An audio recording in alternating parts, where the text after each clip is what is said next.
Halloween Promises is book 1 in the seasonal paranormal and fantasy romances series. Written by Amelia Shaw. Published by Harley Romance Publishing 2023.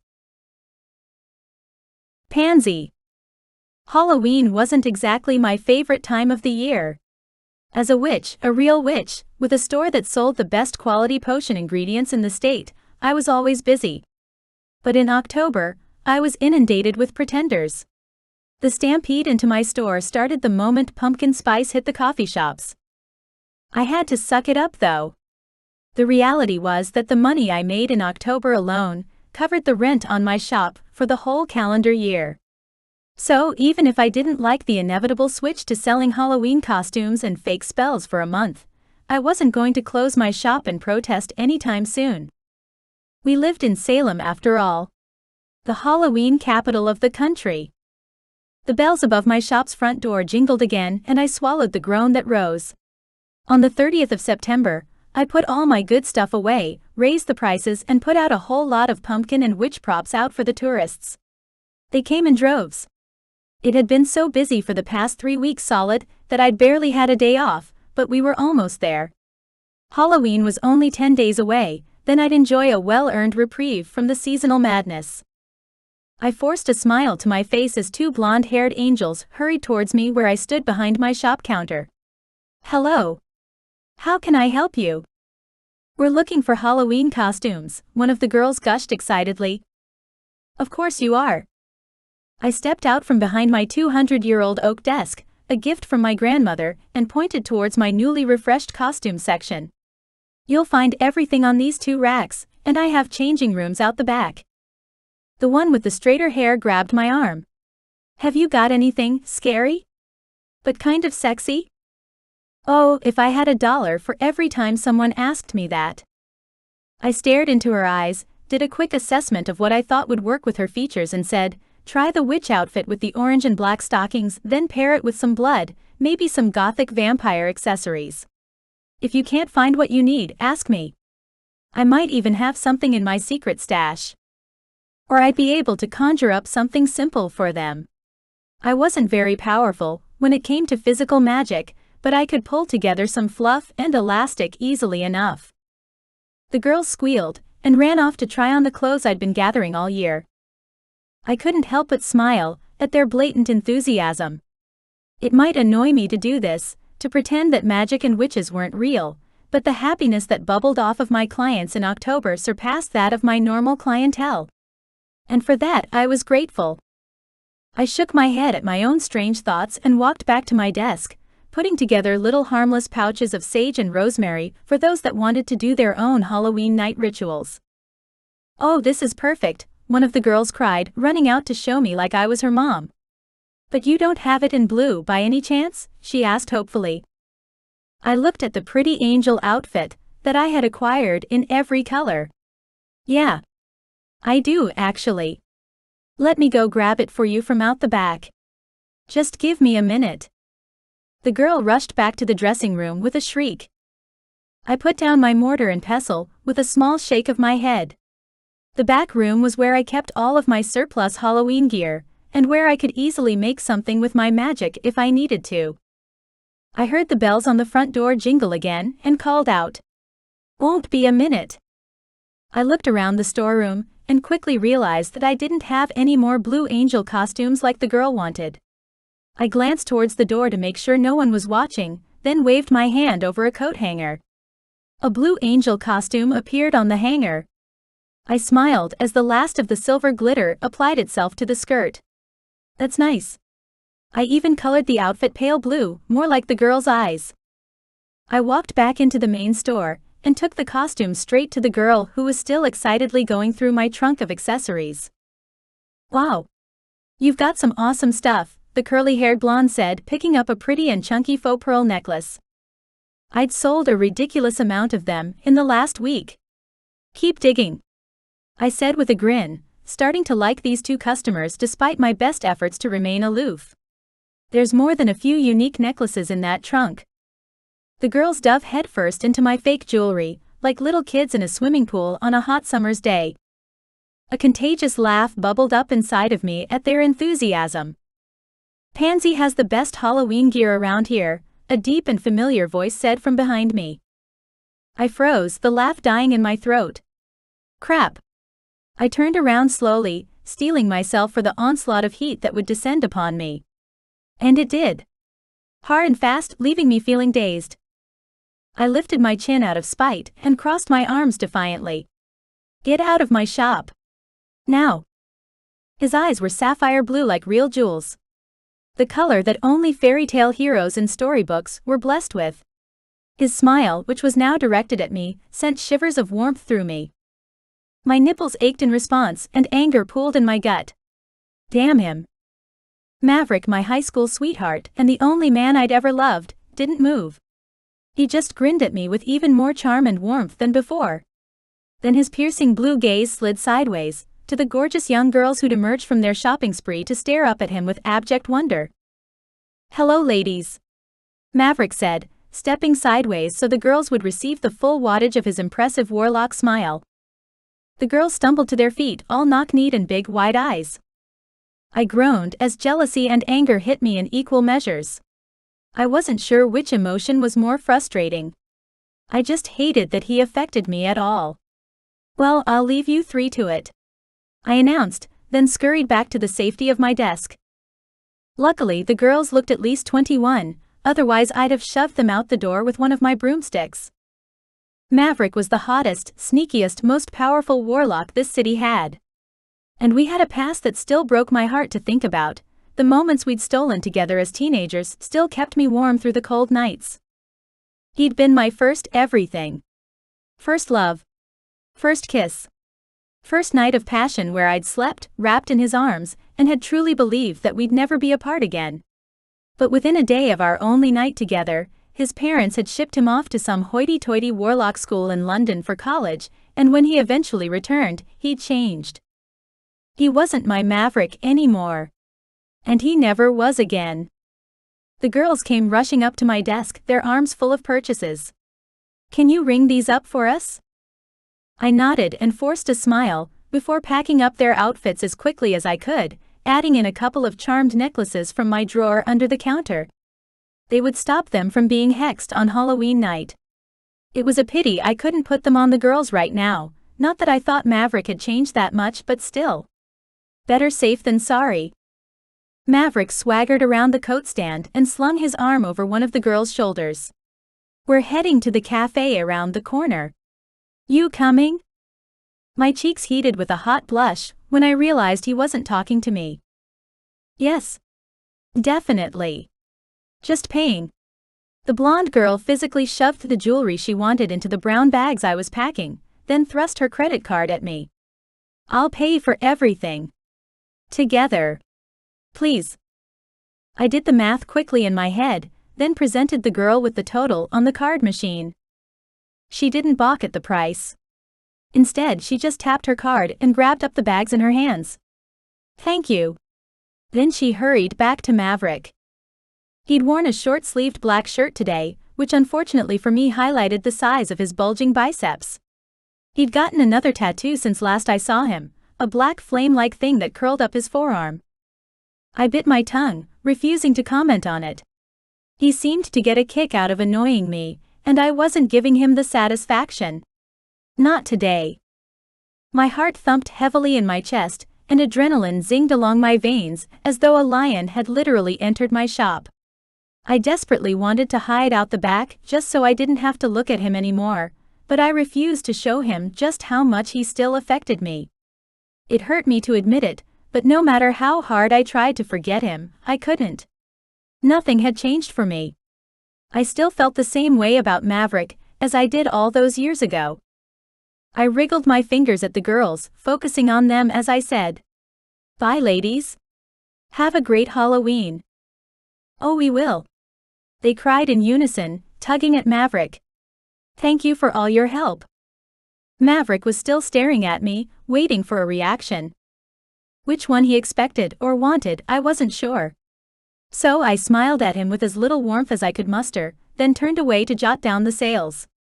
The pencil felt stiff in my hand. He was still staring at me. I could feel it.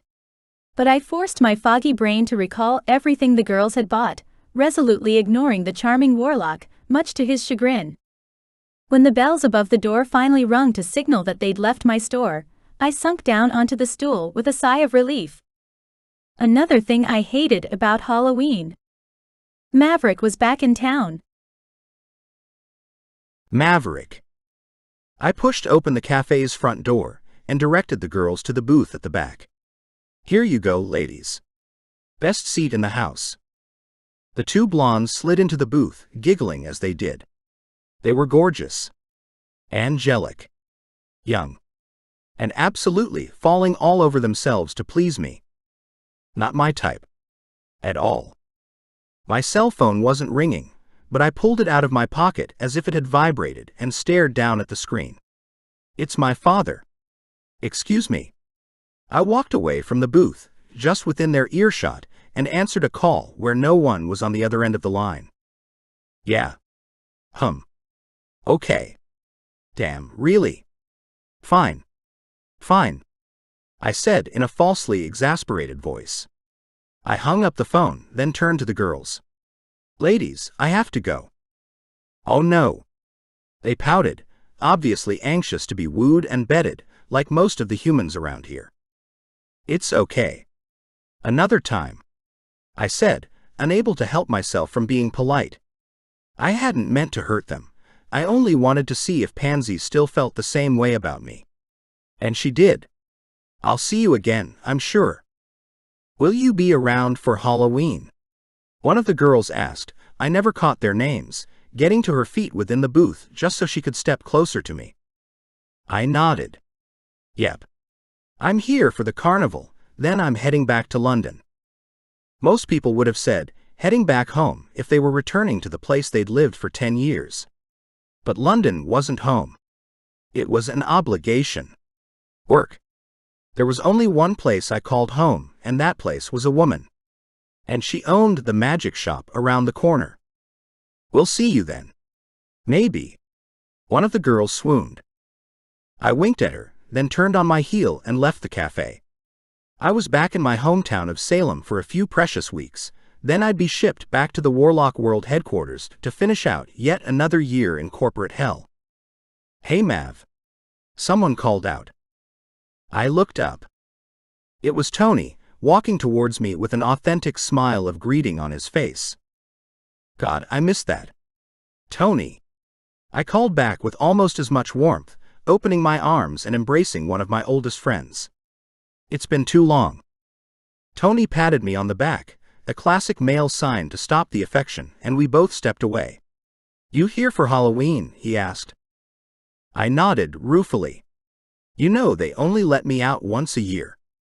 Yeah, but why choose here for your vacation? You could be in Hawaii. Hell, Australia even. October's beautiful in sunny Queensland, I've heard. I shrugged, making my answer simple. This is home. The town I'd grown up in, and the place where Pansy lived. I couldn't really go anywhere else, for the short vacation time they allowed me, truthfully. Tony cackled with laughter, then turned and held out his arm, a cute little blonde sliding into his side. You remember Haley, don't you?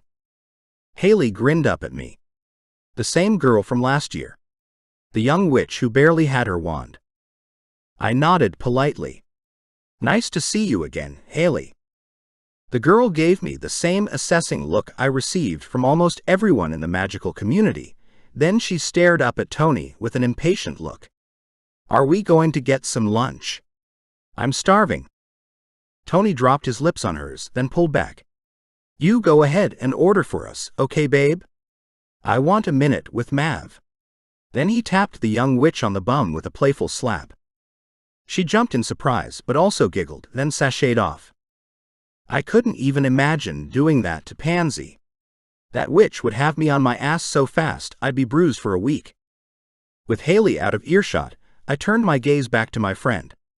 He was looking at me in the strangest way. What's up, Tony? What are you really here for, Mav? I didn't expect the direct question, and couldn't help but glance away from his probing stare. This is my home, Tony. London and headquarters weren't exactly my choice. Tony tilted his head to the side and continued to stare at me. Then why are you still there? It's been, what? 6 years at headquarters. Surely that's enough. My parents had told me that 10 years was the minimum sentence I needed to serve, and even after then, I was expected to stay. It was good for my parents' image, after all. I shrugged, choosing not to answer his rhetorical question. Tony wouldn't understand. His parents weren't like mine. They wanted him to be happy. He'd never understand the pressure I was under being the High Warlock's son, so I changed the subject. So Haley, huh? Not really the kind of girl I pictured you with. It was Tony's turn to shrug. She's a bit young, but she's a good chick. Check in with me at Christmas and I'll let you know if she's still around. I laughed and held out my hand to the Warlock. See you at the parade then. He shook my hand. Good to see you, man. He tugged me in for another quick manly hug, then headed off after his girl. A cloud of loneliness descended upon me the moment Tony was out of my orbit. I tried my best to push away the melancholy. It was one of the many problems I had with working at headquarters. The corporate, stab the person in front of you in the back atmosphere stole a little piece of my soul every day that I was forced to work there. The idea of staying there another 4 years, minimum, drove me to some pretty scary and insane thoughts. Maverick. Another old friend called out, dragging me back to reality. I jogged across the road to chat with him, and my mood immediately lifted. These yearly trips were the only thing that kept me sane, and the idea of going on some ridiculous Hawaiian holiday alone made me cringe. Albert. I called out as I got close to my mate, who was an absolute whiz with potions. How are things? I got swept into conversation after conversation along the street, enjoying the warmth of the fall sunshine and the familiarity of being back home. I had 2 weeks here, and in that short amount of time, I had to either find a way out of this job that was slowly killing me, or convince the witch I'd loved as a teenager to give me a second chance. I wasn't sure which one had a higher likelihood of success, but it was All Hallows' Eve soon. Surely a touch of magical help wasn't too much to hope for. Pansy. My skin tingled with a warning premonition moments before the door of my shop opened, and an old witch walked in. Mildred McCready. Things were about to turn sour real fast. I had no interest in speaking to her. She was the main reason I'd lost Maverick all those years ago, and I'd never forgive her. She hit the little bell on my desk with her wrinkled old hand. Pansy dear. A little service, if you can possibly spare me the time.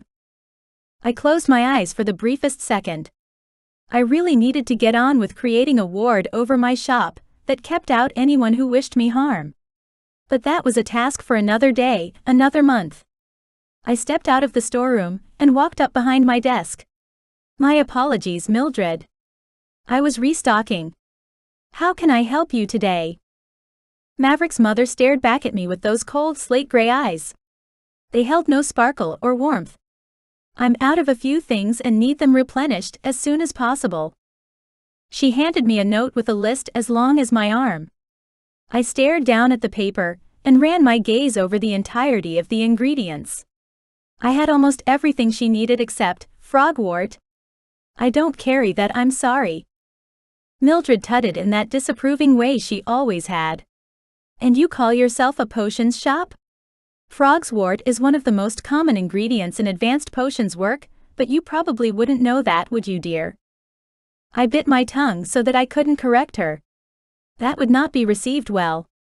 But she was wrong. Frogwort was needed for just 2 potions. I knew every potion book inside and out.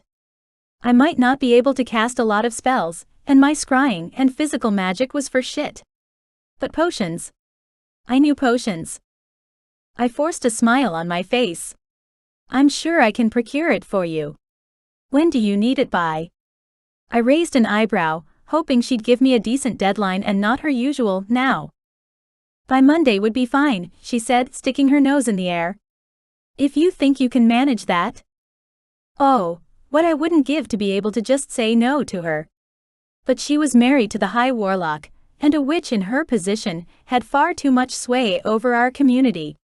Real magical beings kept my food bills paid the rest of the year, so I couldn't afford to offend the high witch and risk being shunned or closed down. And speaking of bills, of course, let me just ring this up, and you can settle your account today. The wife of the High Warlock didn't like to pay for anything, and rarely did. She owed money to everyone in town. But no one held her accountable. They were too afraid. She flicked her hand at me dismissively and glanced away. "Oh, I'll send my husband by when he's free. You know I don't deal in anything as dirty as money, dear." "Of course you don't. That's for peasants like me." I took my time, making several notes on her list, including the expense of every item. Then I lifted my gaze and handed it back to her. "Oh. Then maybe Janie can help you." I didn't blink when she glared back at me. I didn't work for free, and even if there were certain patrons I gifted herbs and potions to, the High Witch wasn't one of them. She thrust the list at me again. "I'll send Maverick around this afternoon. He'll sort everything out for you." I clamped my jaw shut so tight my teeth nearly cracked. I didn't want to see Maverick, and she knew it. They'd gone to great pains to separate us as besotted teenagers, and we'd never been able to find our groove again. In fact, his parents had done everything they possibly could to make sure that we were never so much as in the same room again together after that. So what had changed? I opened my mouth to tell her not to bother, and that I'd just add the new items to her account. She didn't need to send Maverick in. I didn't want him to come into my shop just to pay a bill. How embarrassing and awkward. But that wasn't what came out. Instead I said, "Great. Let him know I close at 6. She blinked. I blinked. And no one said anything. Not a thing. Fuck. The bells above my door jingled suddenly, interrupting the moment, and 3 teenage girls rushed in. "We need costumes for Halloween," they chorused. I nodded at Mildred, my stomach still knotted up. "I'll let you know when your order is in." Then I walked away from the witch most likely to make my life a living hell. "Hi there. I have a selection of costumes available. There are vampires, witches, warlocks, angels," I explained to the girls who were already browsing the wigs and accessories. The front door opened and closed again as Mildred left in a huff. I could finally breathe again. I'd never been so grateful for a group of trick-or-treaters. "I actually have a few new things out the back," I told the girl with dark brown eyes. I was keeping them for just the right people. The one with a purple stripe in her hair raised an eyebrow at me. "Any one-of-a-kind pieces by chance?" I grinned at her. A girl after my own heart. If you were going to dress up, why look like everyone else? Absolutely. Just give me 10 minutes. I had a trunk of my own personal costumes, and stuff I'd picked up along the way on my travels out the back. I only brought it out for special customers. And these girls who'd saved me from Mildred and her snobbery were officially my favorite people of the day. So I ran off for the trunk and spent the rest of the day surrounded by excitable, Halloween-loving customers. At 5 minutes to 6, I glanced at the clock for the 20th time and frowned. The shop was empty finally, yet Maverick still hadn't come to pay his mother's bill. Not that I wanted to see him, of course. Once today was enough for my poor heart. But I wouldn't have put it past his mother to make him do it, just to fuck with our heads and make a point. I grabbed a bottle of water and took a sip, my throat sore from talking all day long. I had some honey drops behind the counter for this exact reason, so I grabbed one and popped it in my mouth, moaning at the sweet soothing taste. God, I was hungry. I'd missed lunch again today. The door opened for the 100th time. "Sorry. We're closed," I called out. A ripple of heat washed over me in response, and I shivered at the sensation. Damn. It's him. I steeled myself for the confrontation I was about to have. Only one person in the world set my body alight the way he did. "Hi, Pansy." I forced myself to smile, so he didn't realize how badly he affected me after all these years. I walked away from the vampire blood cabinet I'd been restocking with fake crap and stepped toward the cash register again. Hey Maverick. You're here to settle your mom's account? I tried to sound relaxed and professional, but heaven help me, my heart was pounding like a runaway train in my chest. There was no one else around now. No customers to distract me or offer a buffer between us. Nobody was going to come and save me from this interaction. He nodded awkwardly. We haven't been alone since the night I left, have we? He said into the silence, basically reading my mind. I wanted to ask him if he'd increased his magic skills to include mind reading, but that would have meant admitting that I'd been thinking the exact thing. And I wasn't ready for that. Instead, I ignored his comment and pulled out his mom's account. Did you want to settle the whole amount, or just her order from today? I hated taking money from Maverick, it burned in my gut like acid. But there wasn't a way around this. Mildred owed me. More than a little. I'll pay for everything, Maverick said, pulling a black credit card out of his wallet and placing it on the desk in front of him. He reverently ran his palm over the wood of my desk. Wow, is this your grandma's? He asked. My throat thickened with emotion. I couldn't believe he remembered. Ah, yeah. Mom gave it to me when I opened the shop. I licked my lips self-consciously and cleared my throat. So, did you want to know the total, or just tap it? I shrugged.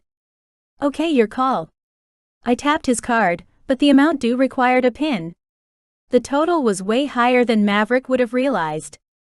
I handed him the machine. He typed in a few numbers, not balking at the amount as he handed it back to me. I tore the receipt off and slid it into the cash register. Thanks for that. He inclined his head, seeming a little shy suddenly. No. Thank you, Pansy. I know my mother likes to throw her weight around, but you shouldn't have to carry her debt like that. I appreciate your patience with her. I shrugged, feeling heat flare in my cheeks. It's no problem. Even if the liberties she took vexed me, I wasn't going to admit that to him. He didn't turn around and leave as I'd expected him to. Instead, he started looking around my store like he was shopping. I rolled my eyes at his exaggerated slow stroll. I've got to close up, Maverick. Is there anything in particular that you need? He glanced back at me as he continued to wander around, those blue eyes sparkling like twin sapphires. Well, I do need a costume for All Hallows Eve. I couldn't help but smile at his playful tone. What, like being one of the most powerful warlocks in town isn't enough for you? He didn't even break a smile. I never wanted to be a warlock. He was being serious. Weird. Okay. Well, I do have some costumes still for sale, but surely you could conjure up something far better for yourself? This way, he asked, gesturing towards the change rooms. I nodded and let him go. I'm just going to do final closing stuff. If you need help, call out. He wandered off. I couldn't help my gaze from getting stuck on his broad shoulders. He was just as fit and well-built as he'd always been. Bigger even. I sighed and locked up the cash register, reconciling the credit accounts for the day. I wasn't taking his money when he came back, no matter what he wanted to buy. Mav. I called out when I was done. No response. I frowned but didn't go look for him. He knew where the door was. So I packed my bag, checked for my keys, and pulled my cell off the charger. I tapped my foot and waited a little longer, and he still didn't come out of hiding. Now it was time to heave a heavy sigh. Mav, come on. I'm starving. I really need to get home. When he didn't answer still, I realized I'd have to go looking for him. I put everything I needed in my purple patchwork handbag and started walking towards the back of the shop. If you're in the change rooms trying on one of the vampire outfits, I'm going to. You're going to what? Came his deep, sexy voice from behind me. I turned around, ready to blast him with my annoyance, but instead I stopped. And stared. He was down on one knee, holding out a ring box that was open, exposing the most incredible ring I'd ever seen. I couldn't stop staring. It was not a traditional diamond engagement ring. Instead, it was a rainbow of color with rich red rubies, breathtaking emeralds, and deep blue sapphires. It had to be for me, but why? My heart pounded and my knees shook as I took a small step towards the warlock I'd loved for a decade. "Maverick," I whispered. "What are you doing?" "Pansy, will you give me a second chance?" Tears instantly filled my eyes, and I blinked them away with effort. What's the ring for?" I asked sheepishly. He smiled, that heart-wrenching, sapphire-eyed, sparkling smile that had always slayed me. "It's a promise ring. If you accept it, you'll have my heart for as long as you want it." My hands flew up to cover my mouth. I had to be dreaming, there was no way this was real. Why? I stuttered in shock. I had so many questions, but that feeling of premonition from earlier was tingling down my neck with extra zing. Maverick had opened a door to a future I'd only ever dreamed about, and everything inside of me was screaming at me to walk straight through it. Maverick. I hadn't expected to propose anything tonight. In fact, I hadn't even decided how I was going to ask Pansy for a single date, let alone a lifetime with me. But when I'd walked into her shop tonight, my heart had told me to jump all in. To leap towards the future I wanted, and hope to all that was holy that she would give me the chance that had been ripped away from us. While she'd been busy closing up, I'd used my magic to construct a ring that I knew she'd love. It was colorful, priceless, and one of a kind. Just like her. I'd made it of the highest quality stones, so that it would be strong enough to contain a promise spell. Pansy stared down at the ring, struggling to put together a complete sentence. Which, if I was honest, was one of the first times I'd ever seen her speechless. She obviously needed more information, and I desperately wanted to make her understand. "I've never gotten over you, Pansy, and I've always wondered about what could have been. Would you give me a second chance? Please? Or am I too late?"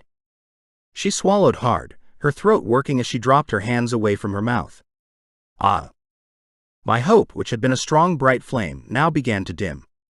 I got up off my knee and rose to my feet. I still had the ring in the box. Pansy's eyes were big and full of apprehension. "Pansy?" I asked, reaching out to her with my free hand. She reached for me too, sliding her fingers into mine. Tingles of heat coursed over my skin. God! I hadn't touched her in too long. And maybe that was what she needed, to remember how good it was between us. I snapped the ring box shut, slid it into my pocket, and moved that hand around her waist.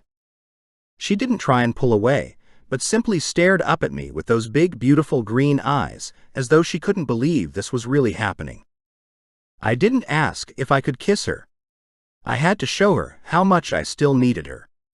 I stared down into her eyes, and when hope flickered in her gaze, I dropped my lips onto hers. That first taste was better than I remembered. Her lips were soft and lush and welcoming. I pulled her body closer, fitting her against me like she was the other half of my puzzle, slotting into place. I moaned at the perfection of the feeling. I couldn't help it. She gasped against my lips in return, then opened her mouth to me. I slid my tongue in to taste her. She grabbed onto me like I was her anchor in the storm of life. Her fingers clutched at my shirt, and she lifted her chin to make a stronger connection. My hand slid down her body, moving from her waist to the fleshy globes of her ass. Pansy broke our kiss unexpectedly and lifted her head, still clinging to my shirt. "What's happening, Maverick? I'm dreaming, aren't I? I have to be." I lifted my hands to cup her face. If she thought she was dreaming, then she hadn't given up on us either. "Do you still want me, Pansy? Even as I am now?" She closed her eyes, pursing her lips in anxiety before whispering, "I don't know." A wave of cold washed over me, but I refused to let her go. Her fingers still clung to my shirt, and she wasn't pushing me away. "Are you afraid of what I've become?" I asked her gently. "Over there in London, away from you. Away from everything." She nodded, her head down and her eyes still closed.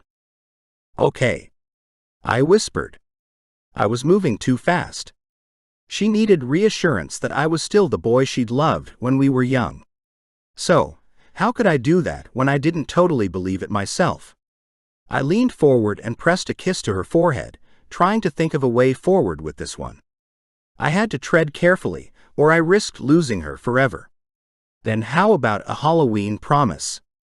She lifted her head and stared up at me, a small sparkle of hope peeked in her gaze.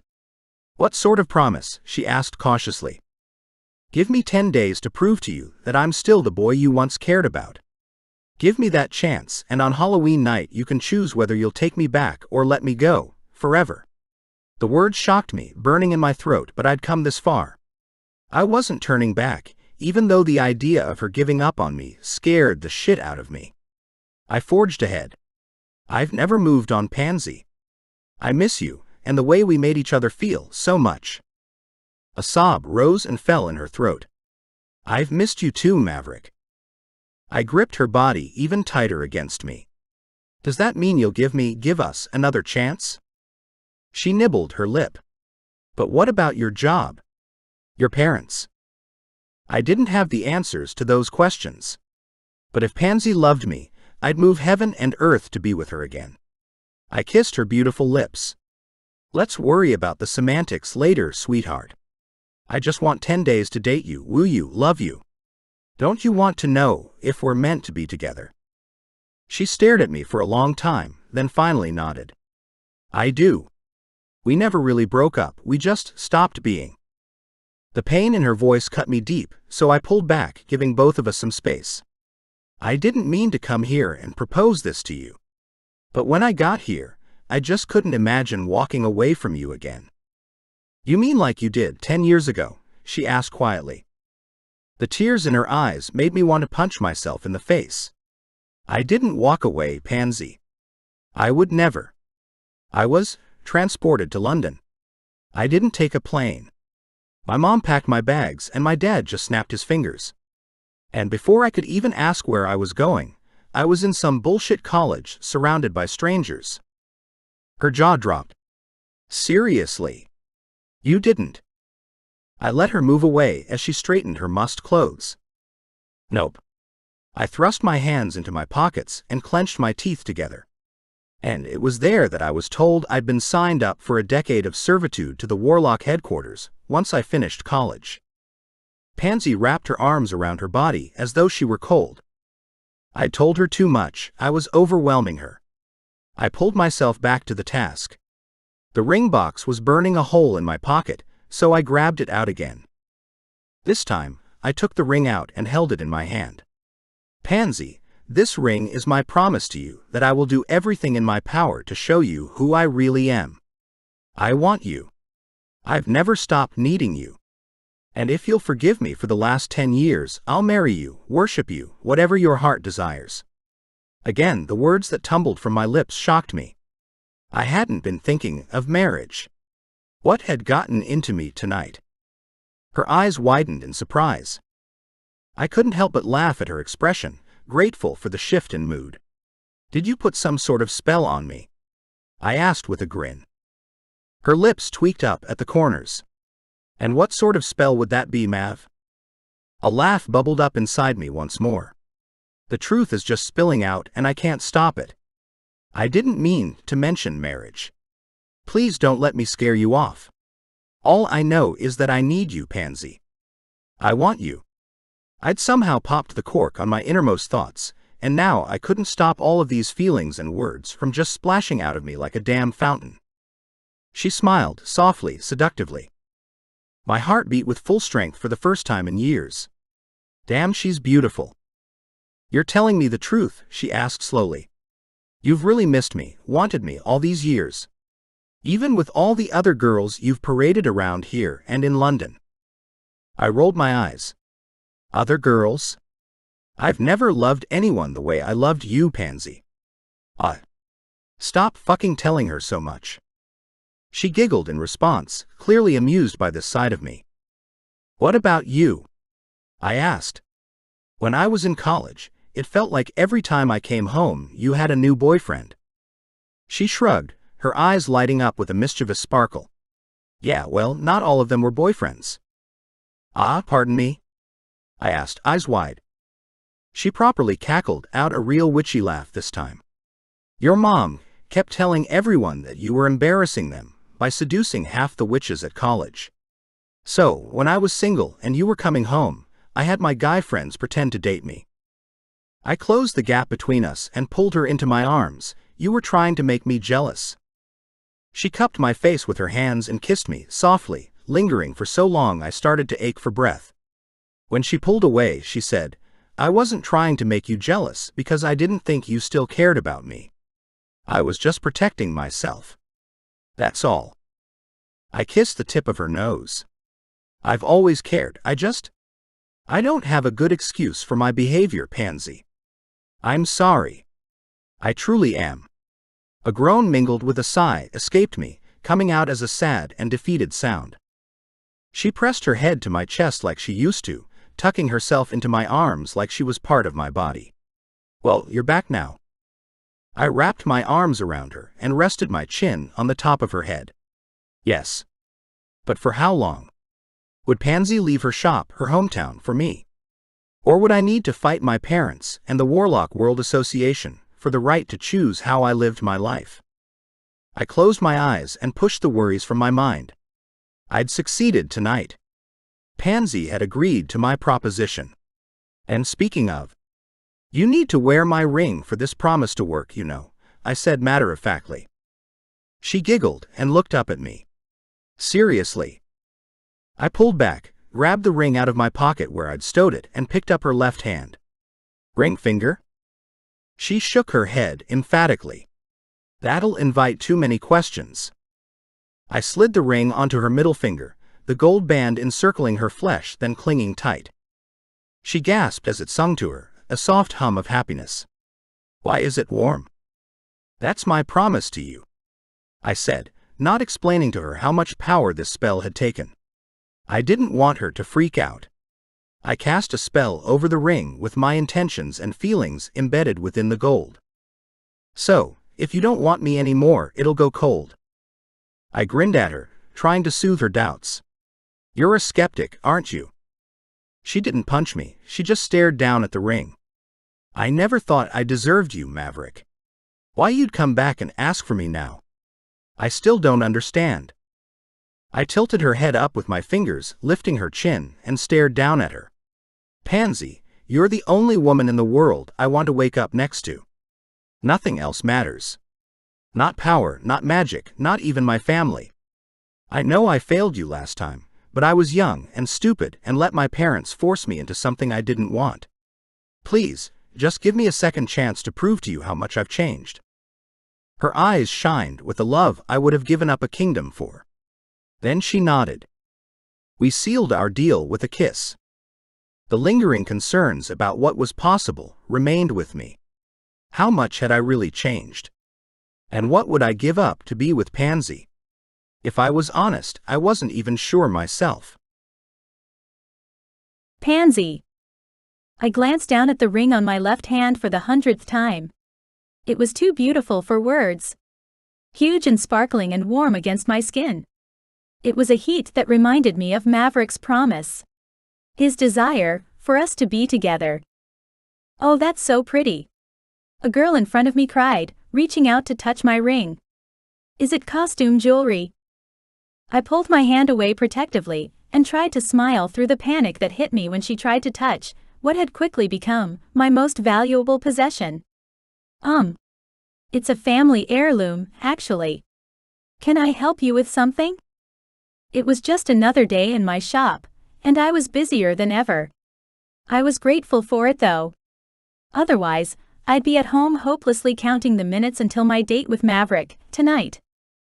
Hello ladies, a sexy and familiar voice sang through the shop. I glanced up grinning, unable to stop myself. Hello Maverick. You know him? The human girl in front of me whispered urgently. Maverick swaggered up sporting a pair of blue jeans far too tight for my sanity, and his hair was slicked back like he used to wear it in high school.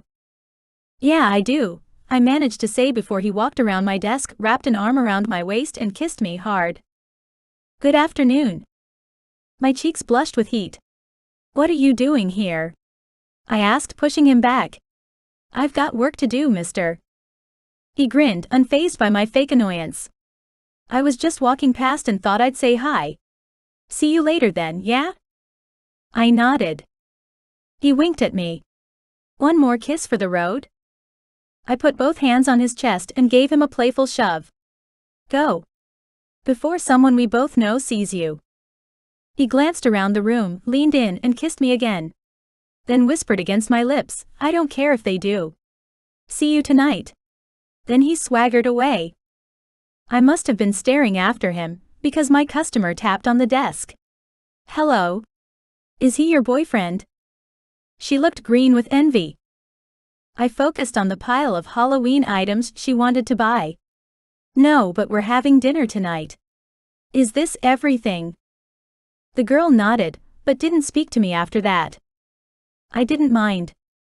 Being jealous over another woman's guy was a normal reaction when you were alone. And I was too happy to care anyway.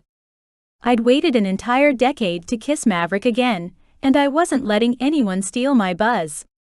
Here you go, I said, handing her one of my branded bags. Enjoy your Halloween.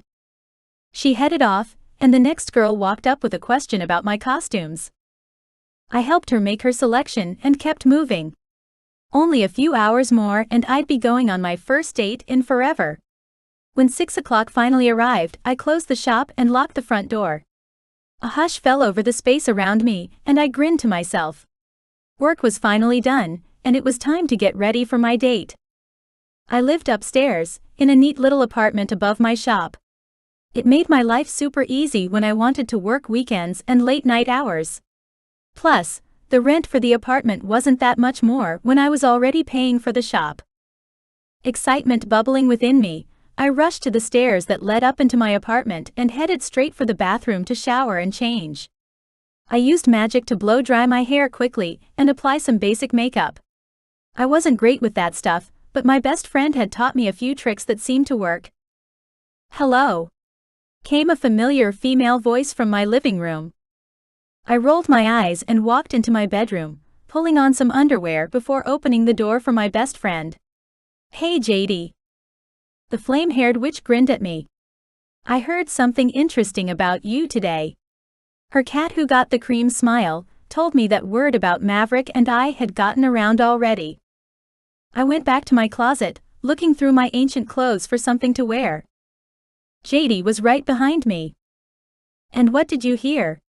I asked casually as I grabbed out my favorite pair of black jeans and pulled them on. Next was a top. I had no idea where we were going. Fancy? Casual? With Maverick it could be anything from a sweet picnic in the park to a luxurious dinner in the most expensive restaurant in town. I grabbed my soft orange sweater off its hanger and pulled it on. If the place turned out to be super classy, I could always use my magic to change. Or maybe I'd pack a chic black skirt in my bag just in case. My powers hadn't been exactly supercharged lately with all the extra work I'd been doing. JD hadn't answered me yet, so I turned around to raise an eyebrow at her. Well. She was sitting on my bed, lounging back like she owned the joint. I heard that you're going out with Maverick tonight. Tell me it isn't true. JD was one of the only people who knew how much Maverick hurt me when he left. She'd been loyally by my side while I cried myself to sleep for months after he'd gone. It's true. I told her, a fluttering nervousness in my chest at the admission. We made a deal. JD got to her feet and marched over on her black-heeled shoes. A deal? Then she gasped and pointed, her jaw hanging open. What is that? She demanded. She grabbed for my left hand and hauled it up to her face. She scrutinized my gorgeous ring with contempt in her eyes. Please tell me this isn't what I think it is. I fidgeted, uncomfortable now. Well, that depends entirely on what you think it is, I answered carefully. She gaped at me. Pansy. Seriously? Why? Why are you giving him another chance to break your heart? I turned back to my closet, looking for my favorite boots, pursing my lips and ignoring her little, albeit reasonable, outburst. Is it cold outside? Do you think I need to take a coat as well? JD stomped over to my closet and pulled out my black jacket with a huff. Yes. Take this one. Thanks. I found my boots and tugged those on, assessing myself in the mirror for a moment before turning toward my best friend again. JD, I know you think that Maverick and I shouldn't be together. No, I don't think that at all. She corrected me quickly. My eyebrows shot up. I'm sorry, what? She went back to the bed and kicked off her shoes. Then she drew her legs up and crossed them like she was 15 again and sleeping over at my mom's house. I've always thought you and that damn guy were meant to be together. I've even had premonitions and dreams about your wedding, pansy. I pulled up a chair from the corner of my room and sat down. This was interesting, and I wanted to keep her focused on this part of the conversation. Then why have you always spoken so badly of him? Because he hurt you. Duh, she said, her hands exploding out in front of her and waving around. Plus, he's an idiot. Doing whatever his parents want all the time. I never thought they'd approve of you. Her words struck the fear already lingering in my heart. I'd been doing a good job of hiding those feelings up until this point. I tried to brush her words away, even though they stuck in my throat like a thorn. We're not worrying about them yet, JD. It's just dinner. She narrowed her eyes at me. Then what's the deal you're talking about? A smile tugged at my lips. He wants me to give him a second chance. To see if we're meant to be together. Then on Halloween night, I get to make the decision. Forever, or never again. Saying the words made my heart physically ache. Could I really ever let Maverick go? Move on? Marry someone else? I hadn't been able to so far. JD glared at me with her all-too-knowing eyes. You're going to walk away from Maverick forever? I shrugged at her. I have to try, JD. I've been wondering about what could have been ever since I was 17 years old. And now I'd finally know the truth. You mean you've been mooning over that bastard? Now it was my turn to glare at my friend. She held up both of her hands in a gesture of submission. Fine, yes, you're right. You two never really got the chance to find out if you were meant to be together, or if you would have just broken up like most of us who fell in love back in high school. She had a point. Yeah, you're right, I admitted. I have romanticized Maverick a bit in my head over the years. JD's eyebrows flicked up. You think? I chuckled at the sarcasm in her tone. Yes, okay, I know. I know. And I did. If Maverick and I had been allowed to let our relationship run its course and find its natural end, maybe we would have found out that we didn't suit each other after all. It was likely that his stubbornness, or my inability to accept his family's rank and responsibility, would have ultimately broken us up. So? JD asked, her lips quirked as magic tingled at her fingertips. Do you want a full makeover? Hell no, I said, shaking my head. If Mav wants me, he's going to have to want me like this. I gestured to my casual, bright blue-haired self. JD slid her feet back into her sexy shoes. When you're right, you're right. You're already beautiful just as you are. She rushed across the room and hugged me so tightly I could barely breathe. I love you, P, and I only want what's best for you. I squeezed her back hard. I know, Jay, which is why you know I have to do this. She sighed loudly in my ear. Yeah, I do. So, in 2 weeks, I'll either be a maid of honor at your wedding, or we're eating ice cream and getting fat until the end of the year. I closed my eyes. She was right. It really was all or nothing at this point. Mav has said as much, but I was ready and willing to put my heart on the line. Even if it ended up broken beyond repair. It's worth it, yeah? I whispered to her. To find out? She pulled back, grabbing my hands in hers. You mean is love worth the pain you'll feel if this fails? My eyes burned with the tears that I'd been holding onto for too many years to count. I nodded and pulled away. Yeah. That. She grinned and reached for my left hand, stopping me in my tracks. Show me that ring of yours again. A small smile quirked my lips and I wriggled my fingers for her. She stared down at the artistic arrangement of rubies, emeralds, and sapphires. When she looked back up at me, she said, "Tell me they aren't real." I couldn't help but giggle at her expression. "Ah, yeah. I think they are." She whistled, low and loud. "Girl, you need to at least try to make this work. That ring is to die for, and it suits you perfectly. It seems he really didn't forget you, babe." I laughed and took a deep breath. She was right, of course. Not because of the ring's beauty, though. Because Maverick had been my dream-perfect man for as long as I could remember, and it was time to work out if our love had a chance, and whether it was based in solid fact or fanciful fiction. Maverick. My mother's words rang in my ears. That shop girl will never be anything but a commoner. Stay away from her. Back when Pansy and I had dated in high school, we'd kept it low-key and casual, trying to hide the fact that we were absolutely besotted with each other. My parents, probably having used some spell on me, managed to work out how I really felt about Pansy. And that very day, they shipped me off to London, changing the course of my life. Our dinner date was at 7 o'clock, so I arrived at Pansy's shop at 6:45 p.m. Her apartment had an external door, so I anxiously waited there with my heart throbbing away in my throat. If everything went well between us over the next week, I would have a real fight on my hands. Against my parents, my horrible job, and the sickening burden of responsibilities they'd heaped on my shoulders. The flip side would be even worse if that were at all possible. If everything went badly between Pansy and I, then I had to deal with the fact that my only hope of happiness would be gone forever. I knew which one I'd prefer, but both options were a palpable, heavy weight on my chest and heart. The external door suddenly opened. Pansy stepped out, looking happy and too gorgeous for words. "Good evening," she said. Her long dark hair flowed over her shoulders and around her face. I wanted to reach out and run my fingers through it. Instead, I reached for her waist, curled my fingers into the bare flesh beneath her sweater, and kissed her hard. A moan rose in my throat. Her arms twisted around my neck, and her lips opened beneath mine. She was so receptive, and every touch was as natural as breathing. Had it really been 10 years between relationships? When she finally lifted her head, her eyes were glazed and her lids were open at half-mast. That was a nice way to say hello. I chuckled and pulled back so that I could take her hand in mine, my jeans now significantly uncomfortable, especially in the zipper region. "Shall we?" She nodded.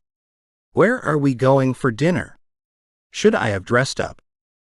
"You look great," I said, glancing down at her long black coat, bright sweater, and jeans combo. "But then again, you always do. I like the blue this year." Pansy's hair was naturally a dark brown, almost black color. But every year, she ran a highlight color through it. Last year it was pink, and this Halloween it was blue. She twirled the sky-colored curls around her finger. "Thanks. I like it too." Pansy had always been vivacious and colorful, too much for my family and their snobbish standards. "I thought maybe we'd go to Paris for dinner. What do you think?" I asked. "It's 3:30 in the afternoon there, and I know an amazing little rustic bakery that you'd love." She stared up at me like I'd just grown antlers, her eyes wide. "You want to go to Paris?" I shrugged. "Yeah, why not? It's not like we have to stay here." We stopped walking. She glanced down at her feet, her vibrance dimming. "You mean, you don't want anyone in town to see us, right?" "What? No. She couldn't possibly think that, could she? I'll take you to London instead, if you want to meet all the douchebags I work with. Honestly, we can go anywhere you like." Her head came up, as did her eyebrows. "Douchebags?" she queried with soft amusement. I groaned and nodded. "Hell yes. They're bloody horrible." Her lips twisted into an amused grin. "I've never been to Paris. You know my magic won't extend to that sort of travel. It's too much." I tugged her back to the alleyway, where the side entrance to her home would hide our transportation. Not everyone in Salem was magical, after all. "Then hold on tight and allow me." She stepped into my arms, pressed her head to my chest, and sighed wistfully. I wrapped my arms around her and spoke the incantation that would transport us to a safe place I knew from my prior travels. Wind blew around us and white magic swirled. Then we were standing in a cobblestone street with French music playing in the distance. Pansy lifted her head. "Wow," she said. "That was incredible. I'm a bit dizzy though." I tucked her hand into my elbow and walked us out of the shadows. "Let's go eat. You'll feel better then. The pastries here are amazing." I walked her to my favorite cafe, and we ordered drinks and 10 different appetizer plates to share. "This is too much," she gaped when the food arrived. I gestured to the plates. "Hardly. Please, try a bit of everything." Without further encouragement, she dug in. I watched her moan and gasp at the flavors as she experienced them for the first time. "Are you going to eat too?" she asked, swallowing a mouthful and not slowing down.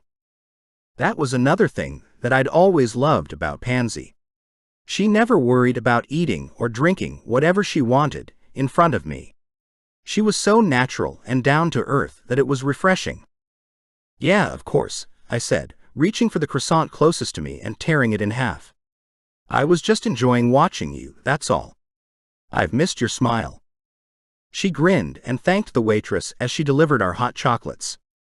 "So, tell me about your life," I invited. "What have I missed over the last 10 years?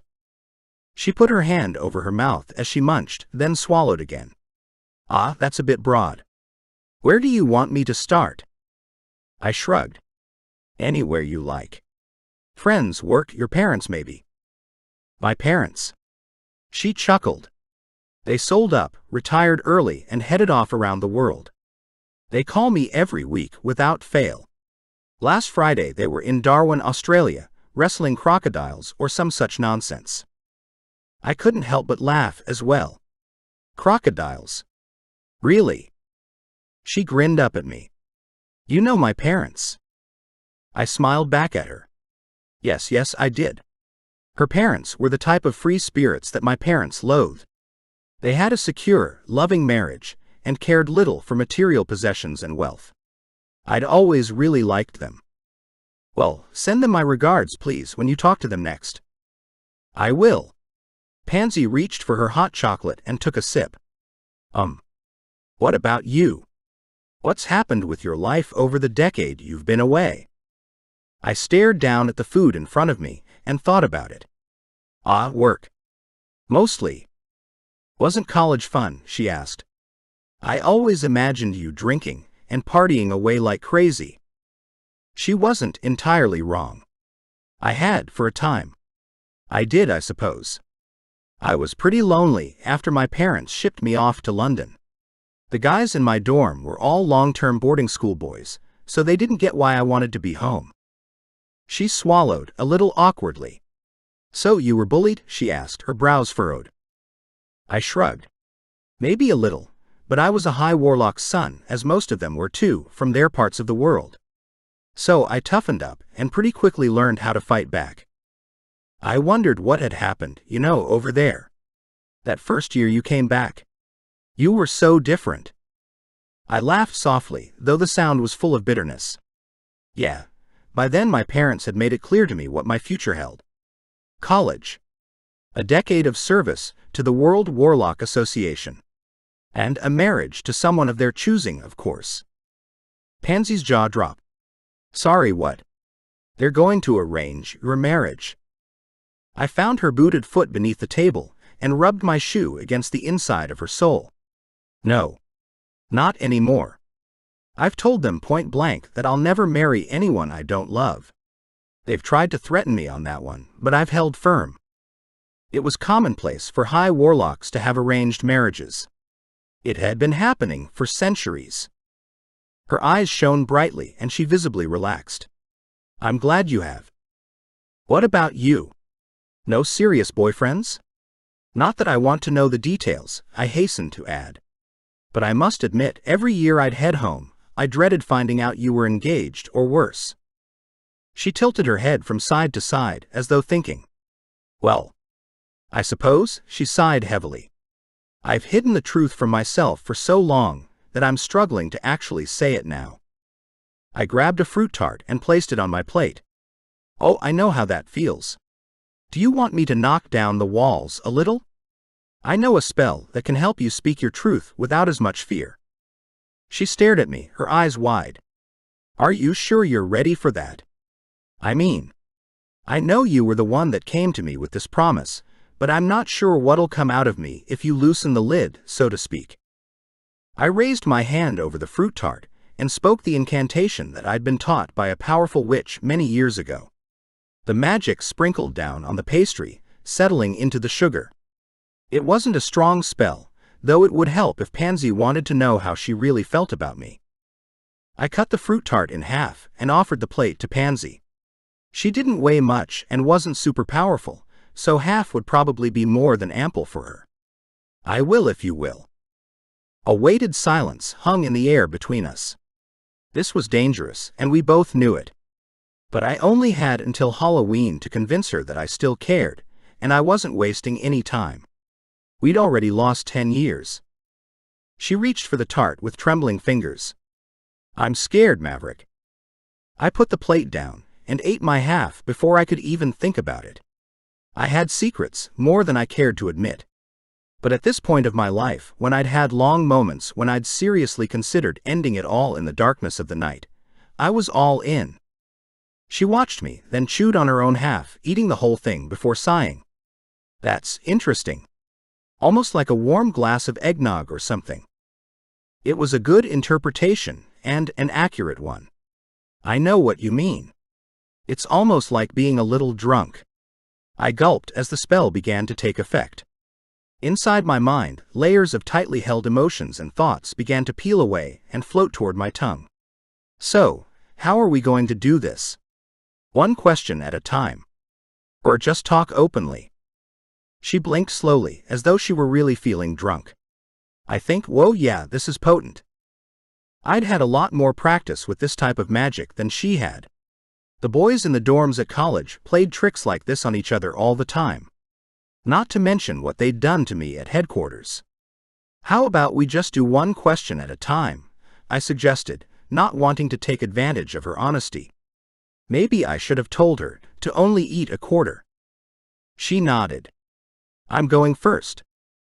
Lady's choice, I said, reaching for the next plate near me. A savory roll filled with melty cheese. Why didn't you tell me that you still had feelings for me sooner? I mean, it's been 10 whole years, Mav. We weren't starting with an easy question. Okay. I could do this. I leaned back in my chair and let the unfiltered truth come to my lips. I didn't know if you still felt the same way as I did. That's it, she asked. You were afraid of rejection. I sighed. Well, yes and no. I didn't want you to reject me. That would have broken my heart. But it was more. I was too stressed to be the man you needed. I would have pulled you into a world full of snakes and deception, and I couldn't do that to you. I didn't want that for you. She looked away. Then what's changed? What had changed? I wanted to tell her I was older and more mature. That I could handle the stress of work as well as keep her safe. But it wasn't the whole truth. Okay. The truth is, I'm miserable when I'm not home, near you. And I'm not sure I can survive another year in London without you. I didn't want to sound desperate, but there it was. She fiddled with a napkin. Don't you have women you can go to? You know. For comfort. I burst out laughing at the way her face screwed up, but had enough control to rein it in. Sweetheart, do you really want an answer to that question? Already my mind was filling up with women's faces, and the past I'd shared with too many of them to count. Did she really want the truth here? Her face fell. Damn. I groaned. Okay, look. Yes, if I just wanted a warm body beside me at night, I could find someone. Have I dated women in the past? Of course. Have I loved any of them?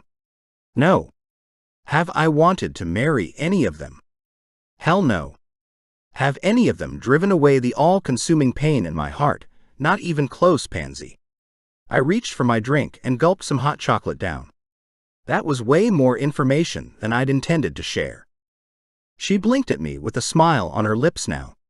And my first question is relevant once again. If that's been the case, why did you wait so long to tell me how you felt? Why did she have to be so damn logical, even under the influence of a truth spell? Because I didn't think you cared, and I. Oh God. I really didn't want to tell her this part, but the magic inside my belly worked on loosening my tongue, and I blurted it out. I wasn't ready to fight my mother so that I could be with you. She reached for the garlic and cheese twist. And you are now. My heart begged me to agree. Yes. I don't know how yet, but I'm ready to fight. This was more than just a battle to love the woman I wanted. To me, this was a fight for my very life and self-autonomy. Pansy. If the honesty spelled cake wasn't making me feel drunk, I'd be strangely upset and disturbed by everything Maverick was saying. He'd slept with lots of women in London, that was clear. I'd already assumed that he had, of course, but getting him to confirm it was a new level of pain I wasn't expecting. But even as my heart pounded with a heavy ache, his next words soon soothed the hurt. The fact that he'd loved none of those women made me feel even better about the time we'd shared as besotted teenagers. If the love I'd shown him as a 17-year-old girl could trump every wily woman in London, imagine what sort of passion we could share together as adults. Okay, your turn, I think, I said to him, reaching for my drink to wrap my fingers around the mug. It was getting later in the afternoon, and the cafe was cooler now. Lucky, I brought my jacket. A strange giggle escaped my lips, but I was too spaced out to care. Mav grinned at me with that smile that has been melting my panties since I was 16. Are you going to marry me? He asked. I glared at him, setting down my drink. That's hardly fair. You can't ask that. We're giving ourselves until Halloween to see if we still even like each other. The truth was already bubbling up, eager to be free, and I was struggling to keep it down. Bloody spell. I should never have agreed to this. He raised an eyebrow at me. I pressed my lips together. You haven't even officially asked me, I managed to say, justifying to myself that I didn't know the answer, therefore couldn't give him the truth. Then he asked me straight out. Would you marry me if I asked you to? Fuck. Yes. The word was out of my mouth before I could stop it. But that doesn't mean that we'd be able to. I crossed my arms over my chest and glared playfully at him. It was the same problem we'd always had. Just because we wanted to be together, didn't mean we'd be able to. He wasn't laughing with me, even though I felt like he should have been. Why would you marry me, Pansy? He asked suddenly, as sober as a judge. I've barely spoken to you in 10 years. The truth was once again right on the tip of my tongue, but a sadness hit me, making me swallow the words back down. He ran a frazzled hand through his hair. I'm so sorry, Pansy. I really am. I should have come back a long time ago. I should have called you. I should have, no. We need to stop this. He grabbed a scone, waved his hand over the cream puff, then sliced it in two. Here's the antidote. I can't do any more questions. I stared at him, shocked at his sudden breakdown. Since when have you ever been afraid of the truth, Mav? It was one of the many things I loved about him. His brilliant blue gaze met mine, and there was a pain in their depths I'd never seen before. Since I learned that my truth means nothing to the world, that I'm not in control of my own destiny. I reached across the table with both hands, grabbing onto Maverick with all my strength. Of course you are. You came back to town and proposed a second chance. You made me believe in the possibilities, Maverick. Don't you dare give up on us again. His eyes shined with tears, but they cleared before he let them fall. The antidote? I shook my head, no. I didn't want that. Not yet. For the first time since we were kids, Maverick was being truly honest with me. He may have taken half the spell to make me feel at ease, but it was working better on him than it was on me. I was honest most of the time anyway. Take me home. Now. Please. He frowned at me, unsure of what I was saying. I glanced towards the cafe staff who were still busy cleaning. Let's pay the bill and go home. You know where my apartment is, right? He nodded. Yes, but don't you have wards against transportation spells? Not really. I'm part of the transport, so it'll be fine. Maverick pulled his hands away from me, and I let him go. He pulled out his wallet and threw down some currency I didn't recognize onto the table. Let's just duck around the corner so that no one sees us. Okay. I grabbed onto his arm, letting him lead me out of the cafe and around a darkened corner. Are you sure about this, Pansy? His hands were cupping my face, his breath was against my lips. Yes. I whispered back. Take me home. Now. Before this spell wears off, and you can once again hide behind your fear. I closed my eyes and the hint of wind brushed against my cheek before we were warm and inside once more. I opened my eyes and clicked my fingers, turning on the lights in my bedroom. Maverick raised an eyebrow. You're getting better at physical magic, aren't you? I raised my hands that were tucked against his chest to wrap around his neck so I could twirl my fingers in the hairs at the nape of his neck. It's my apartment. Small steps. He dropped his head and kissed me, robbing me of all those questions still percolating in my mind. I opened my lips to welcome his tongue, sucking on the flesh, earning a moan from my warlock. When he lifted his head again, his eyes were dark with desire. Are you sure you want to do this, Pansy? I raised my eyebrows at him. You know I do. I've wanted to make love to you again for 10 years. I gulped at the level of honesty that I was expressing once again, then forced out the words. What about you? He leaned forward and managed to scoop me up into his arms. I squealed a little but held on tight. He hadn't answered my question, but I supposed actions spoke louder than words. He walked the short distance to my bed and placed me down on the mattress. I hopped to my feet so that I could unzip my boots and throw off my coat. I wanted the words too. You didn't answer my question, Mav. Did you ever think about our night together? Did you want to do anything differently? I'd gone over our one night together so many times, wishing I'd been more cool. More experienced. Less needy. Maverick had kicked out of his shoes and stripped off his socks and shirt. He came towards me wearing only his jeans. My heart thumped in my chest. God, you're beautiful. Those words came from me, not him. But I couldn't help it. His muscles were just amazing. Perfectly formed and huge, covered in a multitude of black tattoos that served to highlight his strength. His hands cupped my face and he stared into my eyes. I've thought about the one night we had together more times than I can count. It was the single most magical, awesome and passionate night of my entire life. Even though I had no idea what I was doing. I whispered, smiling up at him. Neither of us did, and if we're being honest, I'd say I was the one that let you down that night. Oh no, you didn't, I reassured him. It was beautiful. And perfect for a first time as far as I was concerned. He grinned with a wicked smile now. Oh, I intend to make it up to you tonight. The one thing I always wished was different, was that I was skilled enough to make you come as well. My cheeks bloomed with heat. I didn't really know how to at the time.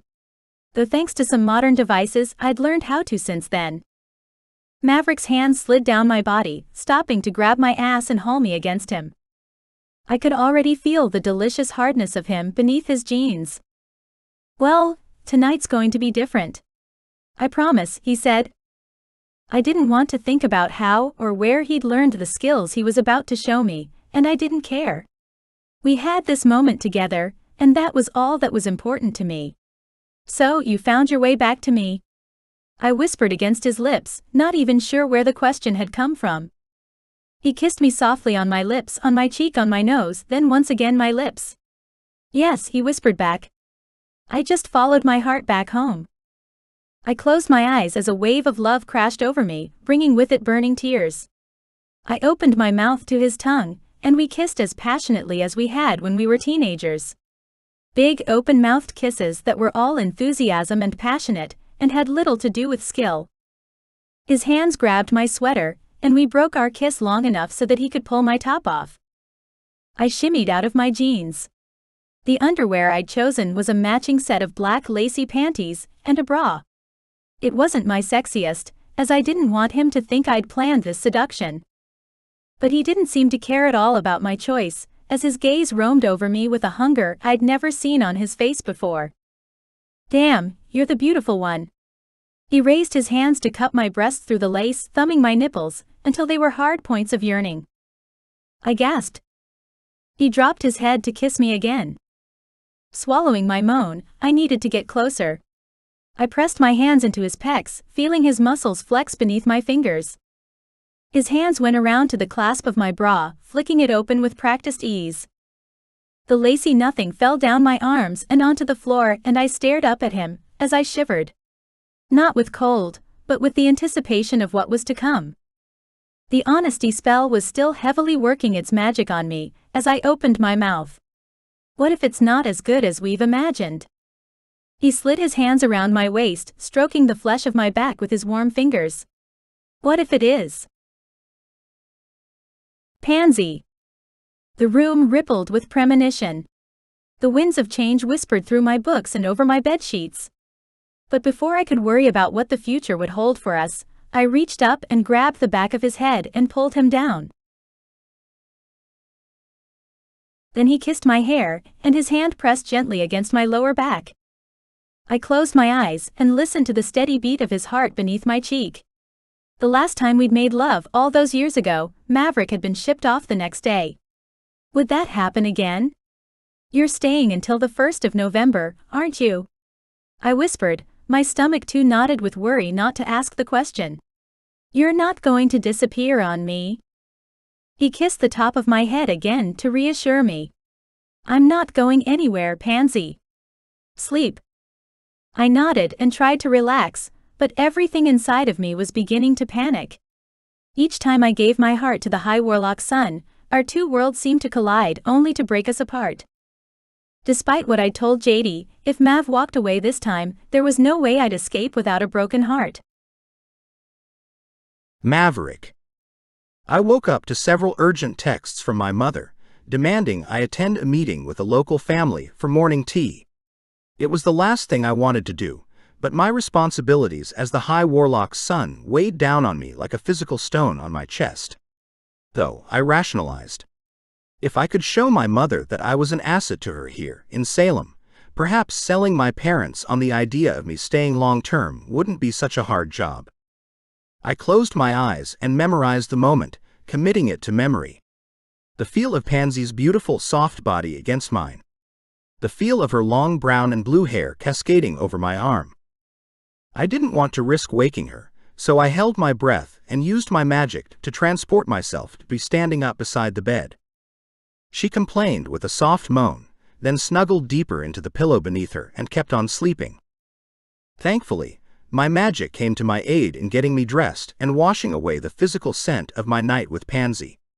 Not that I wanted it gone. But I didn't want to waste time having a shower or getting dressed the human way.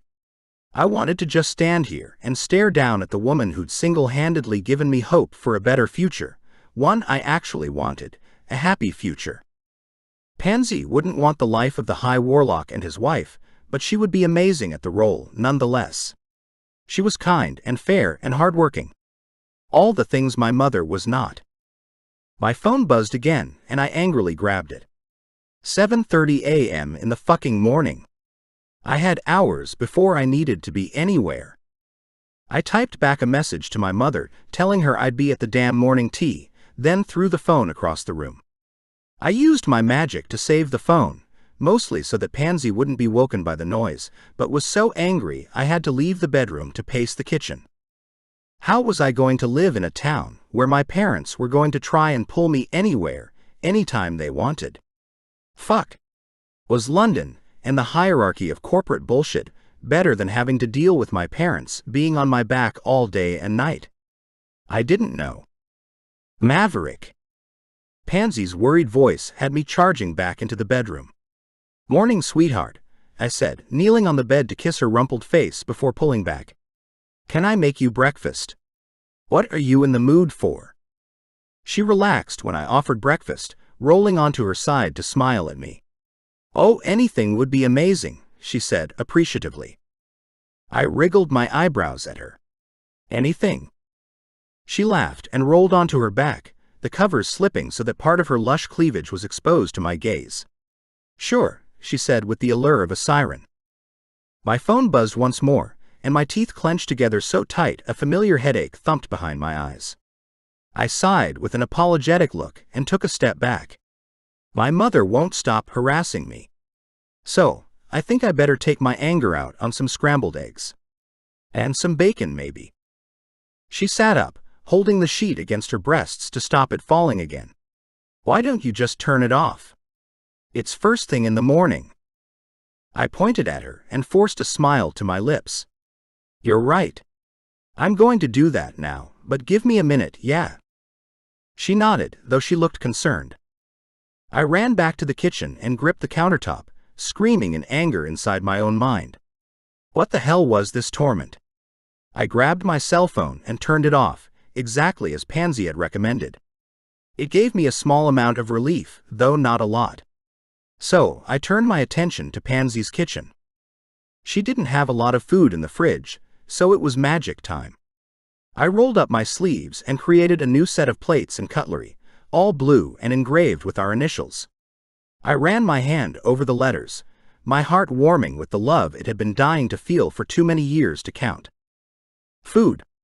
I put out my hands and used multiple spells to create a big fry-up. I made crispy bacon and scrambled eggs, sausages and tomatoes, and buttered sourdough toast. When it was done, I magicked up 2 trays and carried them both back into Pansy's bedroom. The air still smelled of sex. I placed the food down in front of my lover with pride. "Oh wow! This looks amazing," she said, reaching for the cutlery. I waved my hand over the top of the tray and created a large Halloween-themed glass filled with fresh orange juice. "Is that okay? Unless you'd like something else?" "No, this is perfect," she said, picking up the toast and crunching down on it. I sat down also and began to eat. The food was tasty, yet I couldn't stop the weird feeling of tightness building in my gut. "Hey, what's wrong?" she asked between sips of juice and bites of food. "Nothing," I said, shrugging. She chuckled. "Yeah, right.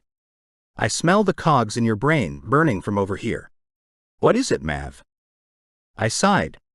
I really didn't want to get into anything with her now. I just wanted to focus on being happy. Just for another hour, if I could. You know, it's just family crap. I don't really want to talk about it. I just want to enjoy this. "What do you want to talk about then?" she countered, still eating the mountain of food I'd put in front of her. "How about how good last night was?" I suggested, grinning at her. "Or at least it was for me. I finally got to taste you and make you come." She giggled nervously, but managed to hold my gaze as she stared back at me. "Ditto." I laughed and my chest felt suddenly lighter. "God, I've missed you, Pansy. Somehow, you always make everything better." She shrugged. "You can thank my parents for that. Their philosophy was, if it's not life-threatening, just let it go. Which certainly puts things into perspective when you apply the rule correctly. You can't control everything all the time. It's insanely stressful to even attempt to." "True, very true," I agreed, still struggling to shove my parents' voices out of my head. I was just inches away from screwing this all up. I could feel it. I put my tray on the bedside table and slid closer. "So, am I taking these clothes off and climbing back into bed with you, or?" An alarm went off and Pansy groaned. "Shit, that's me." "That's you." She smiled at me, but this time it was as an apology. "Yeah, the shop opens in half an hour and I've got to get ready. I'm sorry." Relief flooded me, and I realized that having sex with Pansy again when I was just trying to distract myself was the worst possible way to continue in this relationship. Our sex should always be passionate, and our focus entirely on each other. I didn't want to fuck her while my parents and their yammering plagued my thoughts. Gross. "Thanks for breakfast," she said as she flipped back the covers and got out of bed. Her grin was contagious as she ran for the bathroom door. "I'm going to have a quick shower and get dressed." Are we catching up tonight? Ah. Oh shit, she said, slapping her hand against her forehead. I meant to be having dinner with JD. Well, tomorrow night's perfect, I rushed to say, before she offered up a solution. I needed to check with my parents before I booked in another night with Pansy. Great. She grinned, then bolted into the shower. I'll only be 5 minutes. Okay. I'll clean up, I said, taking the trays back to the kitchen. Thanks to my genetics and training, I could do most physical magic without an ounce of stress. I clicked my fingers and cleaned all the dishes, leaving everything I'd created for her on the counter, including the plates and the glass that she'd enjoyed. I waited for a few more minutes. Then she appeared, dressed in a cute little black skirt, boots, and a purple striped sweater. She had a hairbrush and was rushing it through her hair. Almost ready. Sorry that took so long. She got ready like a human, and I couldn't stop grinning at the idea. You don't just magic yourself dressed? She frowned at me, perplexed, as if the answer were obvious. No. I don't have enough magic to do that. Now I was the one that was confused. You don't have enough magic. What do you mean? She grabbed a silk scarf off the tallboy drawers and wrapped it around her neck. I mean exactly what I said, Maverick. A shiver coursed down my spine as she said my name. Not with the heat and passion of last night, but with the contempt of the past decade. I've got to get the shop set up before I open. She headed for the door. I grabbed her arm as she made to go past me without so much as saying goodbye. Hey, I said, pulling her stiff body closer to break the tension. I didn't mean to upset you, beautiful. I've just never met a witch who didn't take advantage of her magic to do everything for her. It's different, that's all. Pansy's eyes were blazing blue fire as she flicked her gaze up to mine. That's because you've never hung out with witches like me before. I'm good at potions, Maverick, but if I do more than a little physical magic in a day, I'm completely drained. I can't make food regularly, and I certainly can't magic up jewelry or gold or money. I work to pay my rent. My parents worked hard too and saved their money. They fly in airplanes. They don't just click their fingers and transport themselves halfway around the world. Her tone was starting to grate on my nerves now. Hey, you didn't mind hopping to Paris last night? No, I didn't, she said, tugging her arm out of my grip and taking a few more steps towards the stairs that lead down to the shop level. But that was a one-off, amazing night. I've never lived with that much power, and I never will. It's not in my DNA or my blood or whatever. She turned away. Wait. I called out. I'll see you tomorrow night, right? She smiled sadly as she turned back around to answer. Yeah, sounds great. Then she was gone. I groaned and thrust both hands into my hair. My mother had always said that the differences between Pansy and I were too great to overcome, but I'd never believed her. Not even for a minute. But was this what she was talking about? That Pansy and I were somehow different on a cellular level, or because of some bullshit about strong bloodlines? Now I was just confused and strangely furious. I zapped myself home to my bedroom in my parents' house. I was clean and dressed, but I opted for a shower just to spend some time with my own thoughts. They weren't pretty. The depression that had been chasing me began to seep back into my mind. Pansy's influence hadn't lasted very long. Reality was always waiting to rear its ugly head. By the time I was dressed again and standing out the front of a mansion in the east end of town, I was in full corporate mode once more. The door opened, and a woman in pearls answered with an almost smile. Maverick, she said. It's nice to see you. I nodded my head in greeting and ventured inside. I had a reputation to uphold, after all. My parents' reputation. I knew this world, and was proficient in managing everyone's expectations. My parents and the town members were happy, after all. I was doing my job. I should be happy also. So why was I anything but? Pansy. I crunched on some salt and vinegar potato chips, then grabbed a can of soda. I was eating my feelings, and I didn't care. I'd lost 3 pounds this week already with all the extra work and none of the eating. I could afford a bit of a binge tonight.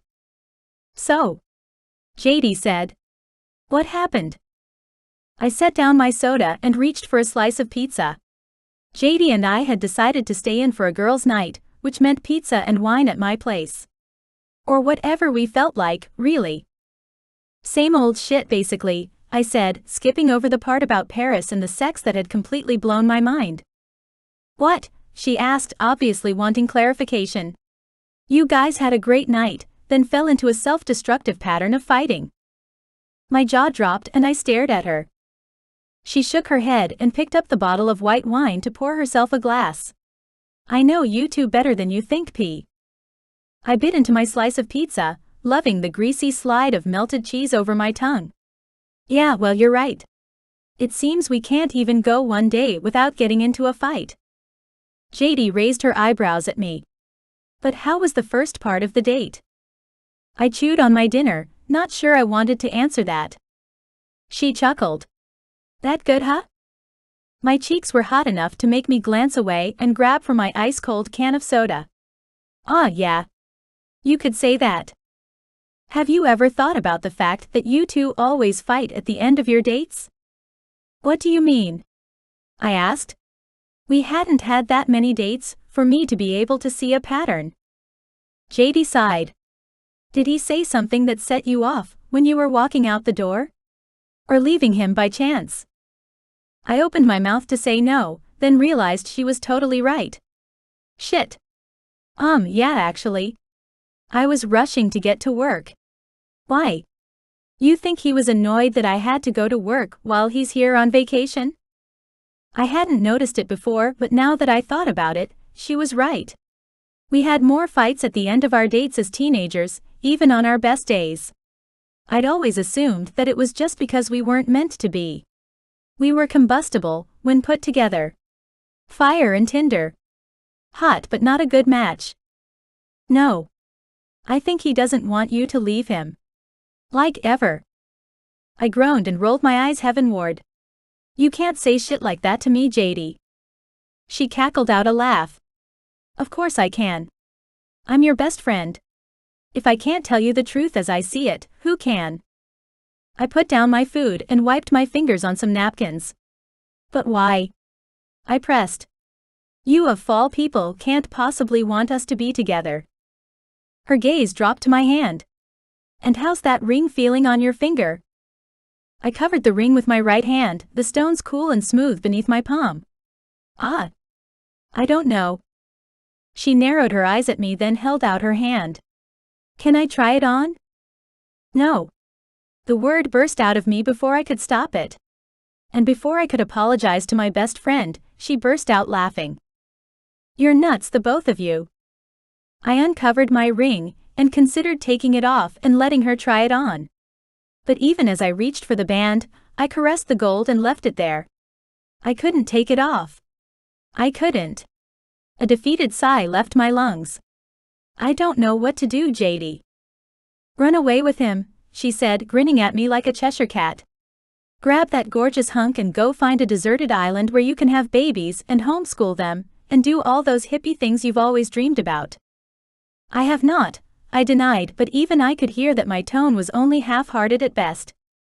Well then let him go, she said flippantly. Enjoy the next 2 weeks with him. Date, eat and shag your damn brains out. Then you can let him go, and you'll finally have gotten the drug that is Maverick out of your system. Right. Every word out of her mouth made me want to punch her in the face. Which I supposed was the point. Right, she asked, pushing harder, leaning back on the couch and crossing her arms over her chest. He isn't the guy you've been putting your life on hold for. Because if he is, I'd be fighting a bit harder to hold on to him if it was me. I reached for my pizza again, then pointed to the bottle of white wine. Can you pour me a glass too? Absolutely. JD poured me wine and I reached for it. Now. She clapped her hands together. You're going to tell me how good the sex was. Was it everything you imagined? Or more like riding a bike after 10 years? Awkward as hell? A giggle bubbled up inside my chest, and finally, I opened up to my friend. I told her how amazing everything had been. How happy and in love I'd felt. But I also told her how afraid I was of getting my heart broken again, because there was only one man in the world who could hurt me in that way, and I'd served my heart up to him on a silver platter.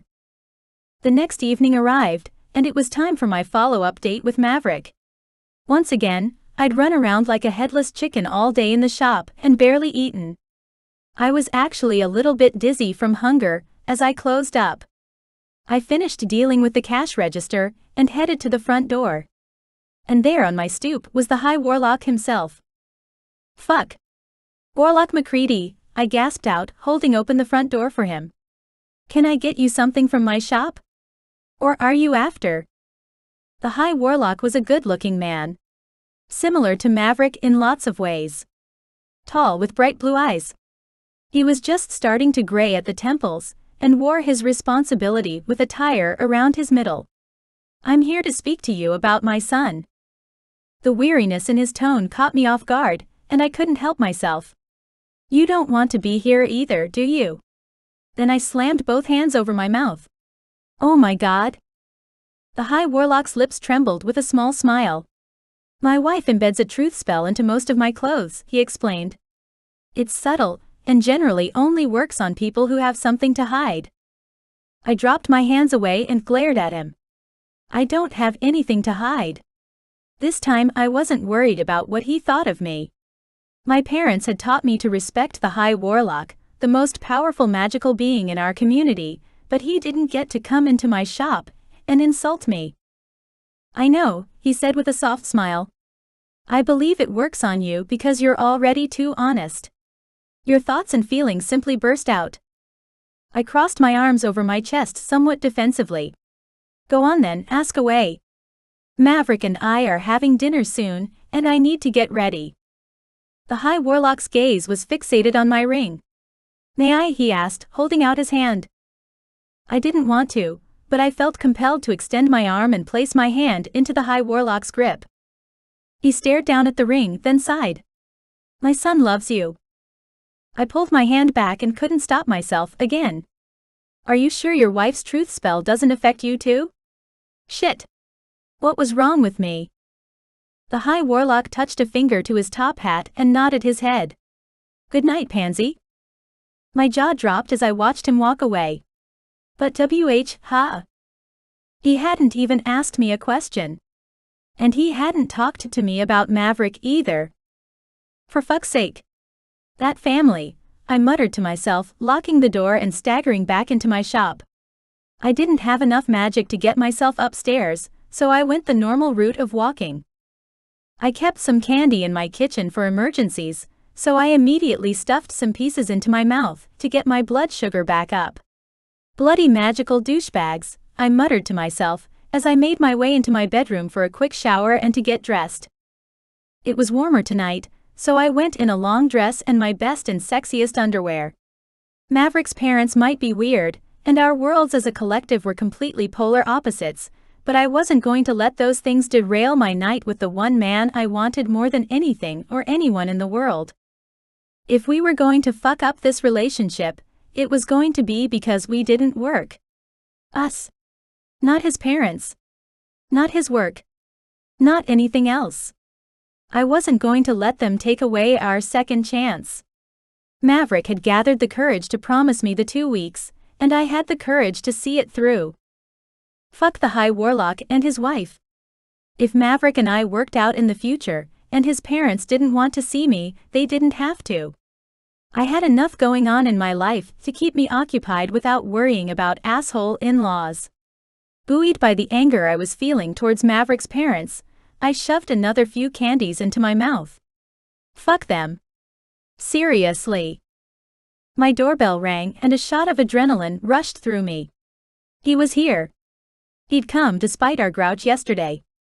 I quickly grabbed my purse, cell phone and keys. I was never going to be an on-time person. "Coming." I called out, though I wasn't sure if he'd hear me from outside the door. Exasperated, I slipped some ballet flats onto my feet and hurried down the stairs.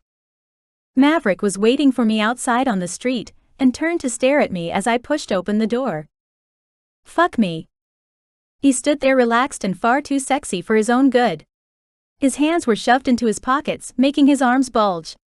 He wore a plain gray t-shirt that hugged every muscle, and a simple but elegant pair of black jeans that made me want to drag him straight back upstairs and into my bed. "Dinner?" he asked, forcing me to drag my eyes back up to his face where I saw that his gaze was as hungry as mine. I nodded because I was still freaking starving, then rushed into his arms. I couldn't go another minute without feeling his lips on mine. I lifted my chin and welcomed his kiss as my fingers dug into his t-shirt. And I didn't hold back this time. Maverick. My heart pounded in my chest like a tribal drum. I couldn't catch my breath. I'd never wanted a woman the way I needed Pansy. She was my moon, my sun, and my stars. My reason to live. Fuck, she was the goddess Aphrodite and an alluring siren wrapped into one. Where on earth had that come from? I rolled onto my back and pulled Pansy into my side. I didn't want to ruin the moment or say the wrong thing, but all I could think of was how incredible that had been. Before I could come up with something non-sexual to say, her stomach grumbled loudly and saved me. "Hungry?" I asked with a smile. "I know we were going out for dinner, but how about I make us something?" She looked up at me, her cheeks pink and her skin shiny with sweat.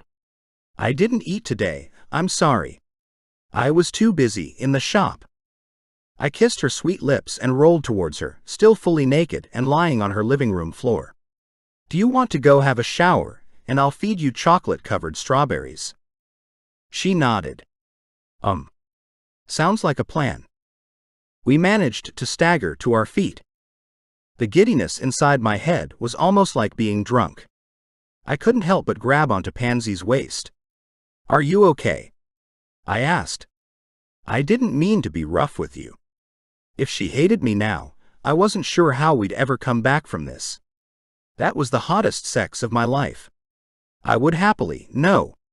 I'd beg her to do it all over again. Exactly the same. She grinned up at me, and a truly spectacular light lit up her eyes. It was perfect. "Thank you." Relief flooded over me. "But thank you." With a satisfied smile and a shake of my head, I pulled her into my arms and kissed her deeply, just breathing in the scent of her. I wanted to truly enjoy these precious, sexy, stolen moments of perfection with my beautiful little witch. She lifted her head again. "Shower. And food," I said, holding out my hand and magicking up a plate covered in chocolate-dipped strawberries. I moved the plate towards her. She grabbed two, one for each hand. "Oh my God, thank you." She moaned deeply as she sunk her teeth into the lush strawberry. I smacked her on the ass playfully.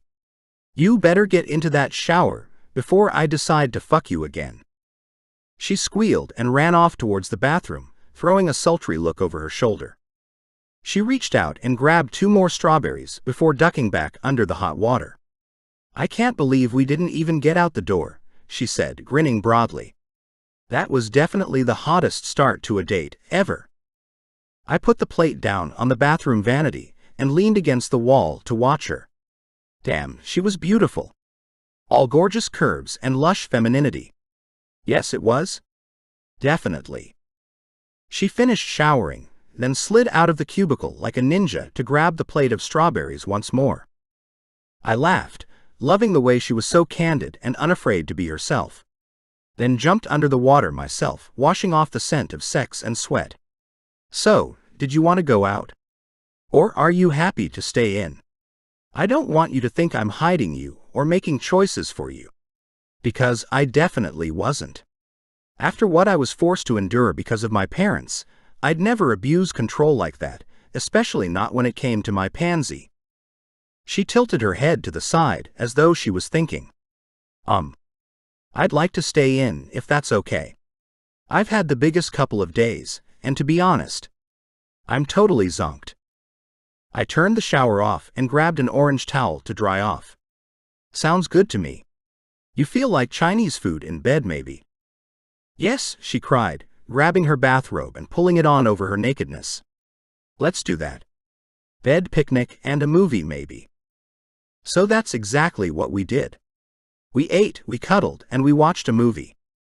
Pansy fell asleep on my chest, not even halfway through the old black and white Christmas movie we'd chosen. So I turned it off and lay in the bed smiling. The smell of the Chinese food permeated the air, and I couldn't believe how happy I felt. Just yesterday, my mom had tried to convince me that Pansy was the last woman I should be dating. Yet tonight, Pansy had proven to me that she was the only woman I wanted. Closing my eyes, I fell blissfully asleep, happier and more relaxed than I had been in years. Something in the room stirred, and I woke up to Pansy creeping out of the bedroom, fully dressed, and holding her shoes in her hand. "Where are you going?" I asked, rolling over and forcing my eyes open blearily. "What time is it, babe? And why was I still asleep?" She turned around to face me, but didn't stop her slow shimmy towards the door. "It's almost 9 in the morning, and I have to run downstairs to work." I opened my mouth to say something. She held up her hand to silence me. JD pointed out to me that we only ever seem to fight when we're about to say goodbye, so how about we don't say it? We'll just say, "See you soon," instead. I frowned and thought, and my fatigue-compromised brain began to spiral downward. "You've been talking to JD about us." Pansy dropped her shoes and slipped her feet into them. "Thank you so much for last night. It was awesome to hang out, just like we did when we were teenagers." There was a beat of silence. "So, I'll see you soon, okay? Your choice of restaurant or whatever," she added. "But see you soon," she cried and made a run for the door. I moved to sit up, then flopped back down onto the mattress as the sound of her feet on the stairs leading down to the shop sounded in the room. Was she right? Did we only fight when we were about to leave each other? I didn't know, and I wasn't sure I wanted to answer that question this morning. Despite sleeping incredibly well, I'd woken up with that familiar feeling of a weighted stone in my gut. I needed to get home, so that I could talk to my parents about all of this. I closed my eyes and magicked myself back to my bedroom, to the cold sheets of the bed I'd grown up sleeping in. There was a knock at the door, as though my parents knew I was home. "Come in." The door opened and my father walked inside.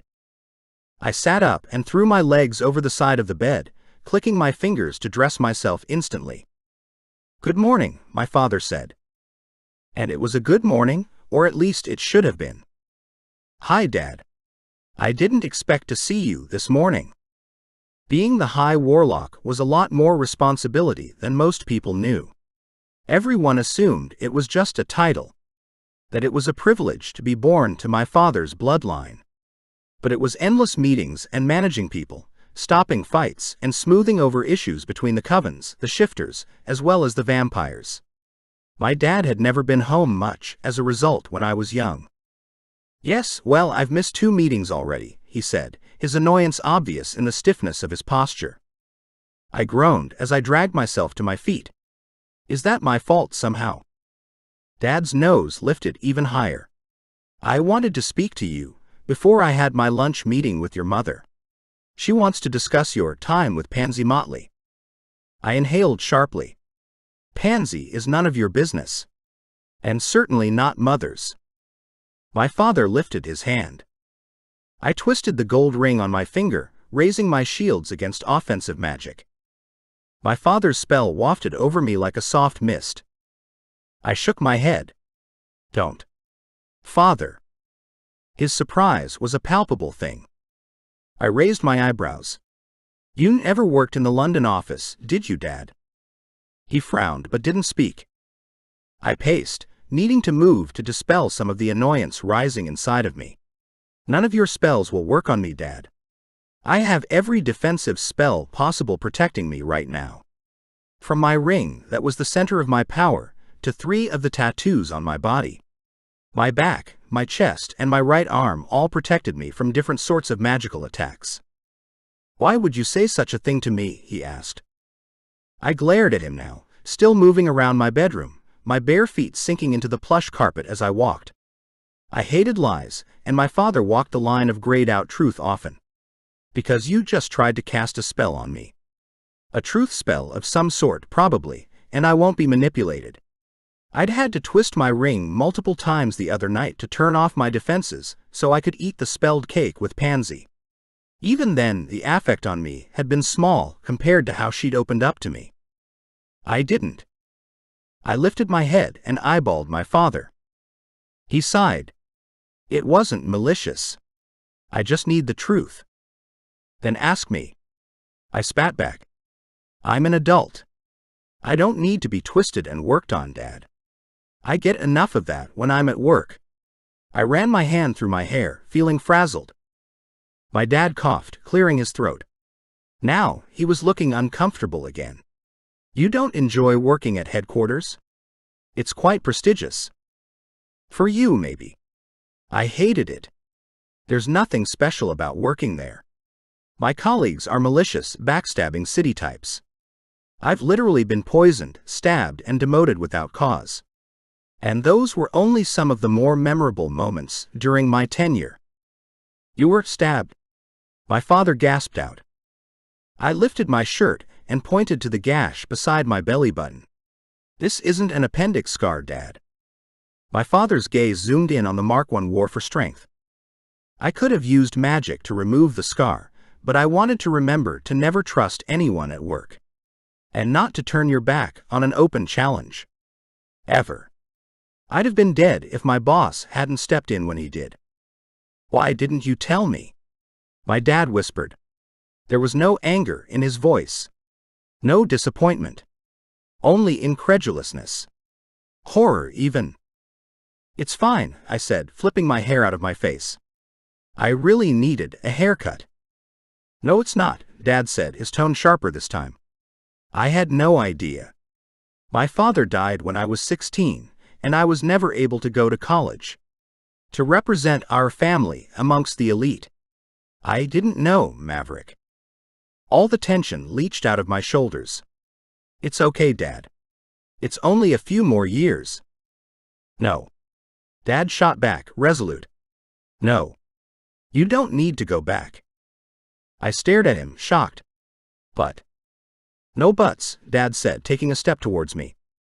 I'll handle headquarters and your mother. I gulped. He wasn't serious, was he? Dad continued. You know, I wasn't the one who tore you away that day, 10 years ago. My throat thickened with hot emotion. But you didn't stop her. He stiffened. No, I didn't. I've always followed your mother's instructions when it came to you, my son. I believed she knew what was best for you. For us. As a family. My heart ached with pain that I felt mirrored in my father's eyes. It wasn't best to send me away, Dad. I love my town. And I love Pansy. Dad finished for me. I nodded, not trusting myself to speak. None of my attack warnings were going off, but it was hard to let my guard down around my father. I'd always known him to be the strongest and best warlock in our town. I didn't know he had a heart, though, but then again, I didn't get mine from my mother. You love her, I know. Dad sighed heavily. I went to see her last night. You what? I didn't know that. Pansy hadn't said anything. Dad's laugh was light and sounded foreign to my ears. She is different, I must admit. Your mother told me I had to go to Pansy and tell her that she couldn't see you anymore.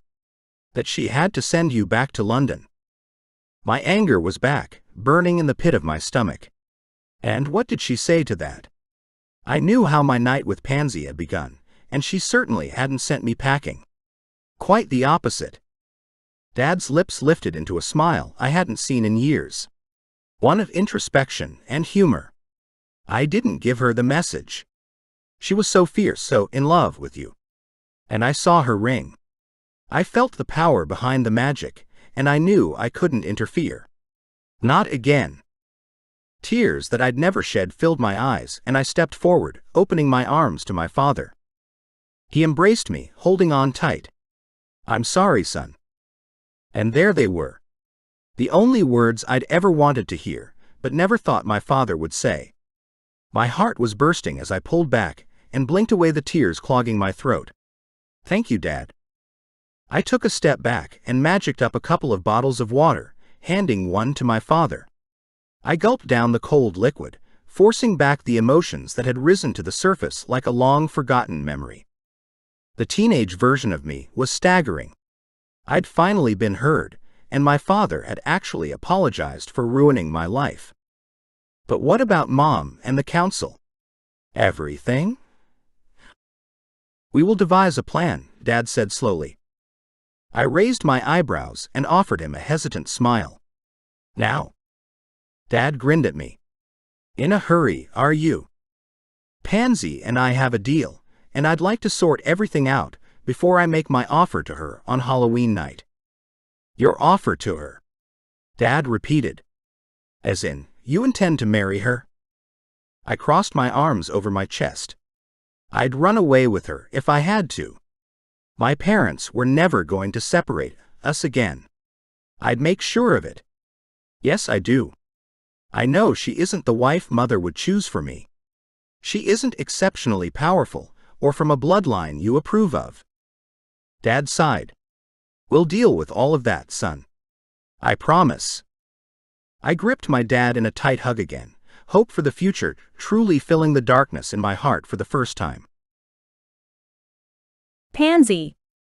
I spent the day as I always did, serving customers, stocking shelves, and magicking up the occasional special piece of festive frockery for my Halloween-obsessed patrons. But I did it with a smile, and with true love in my heart. I was happy, truly happy, and part of me was in shock that it had happened. Maverick was truly the man I remembered. He was the guy that I first needed. Come Halloween night, I'd be able to say to him truthfully that my feelings had never changed and that I wanted him. Heart. Body. Soul. Hopefully he'd still felt the same too. "Do you have any Halloween candy left?" a woman asked, juggling a toddler on her hip. "I do," I said, grinning at the gorgeous little cherub in her arms. "What kind would you like?" I led the woman over to the corner of my store where I stored all the bags of candy. I've got them in huge bags, of course, for trick-or-treaters.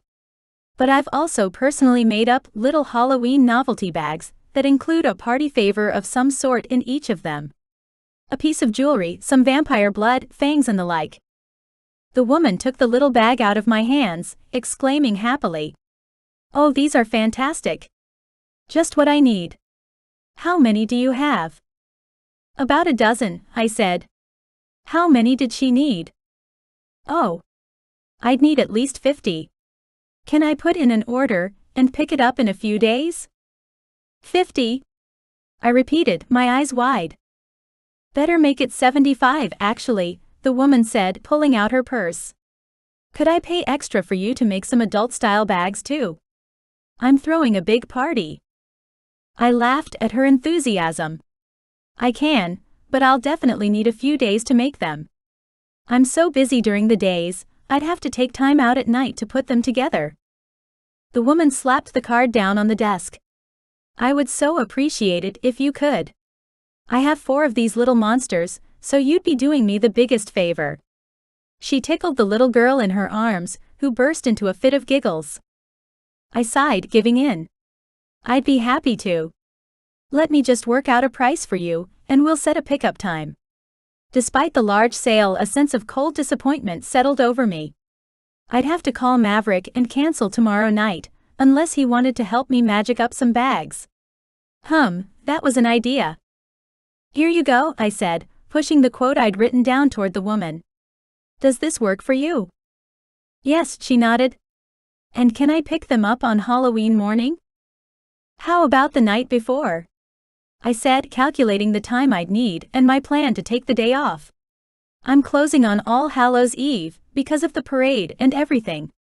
The everything being that I was hoping to completely change my life and future. "Oh, that's perfect," the woman agreed. I rang up her purchase. Only 4 more days of craziness, and I'd get a day off to celebrate surviving October and hopefully more, with Maverick.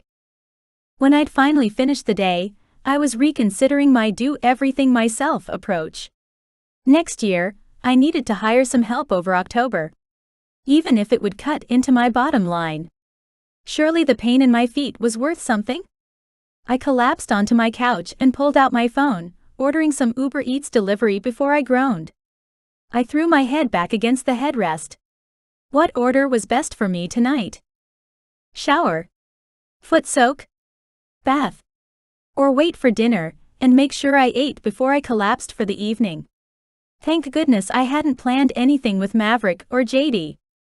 The phone rang before I could decide on what to do next. Hello? I answered, not recognizing the number. Hey beautiful, how was your day? My heart lit up as I closed my eyes. Maverick, how do I not have your number? He chuckled. Don't know, but I change my cell regularly, or I used to. Anyway. How are you? You sound exhausted. Oh, I am, I agreed. Tonight is a dinner, bath, and bed night. I snorted out a laugh. Isn't that like a baby's routine? Oh my God. Did Maverick want a baby? Babies? We'd never really discussed it, and hell, I was too tired to have that conversation tonight. Maverick chuckled on the other end of the line. You sound completely zonked. Can I help in any way? You want dinner, or? I lifted my head and opened my eyes, letting out another groan. Thanks, but I've already organized something. But as far as help goes, how do you feel about helping me magic up some Halloween goodie bags for the shop? Oh damn, now my eyesight was going fuzzy as well. I couldn't even see straight. I'd love to, but I have to head back to London tomorrow. That's why I'm calling, actually. I rubbed my eyes with my free hand. Oh. So you've got to cancel our date? That kind of worked in my favor. Yeah. I'm sorry, babe. No. It's all good. It's only a couple of days until Halloween, so if you have to work, it's okay. I had to work, he had to work. Look at us, a normal couple already. His tone was all smiles. You're the best, Pansy, thank you. I lifted my hand and stared down at my promise ring. You'll be back for Halloween, yeah? For the parade? For our talk? Yes.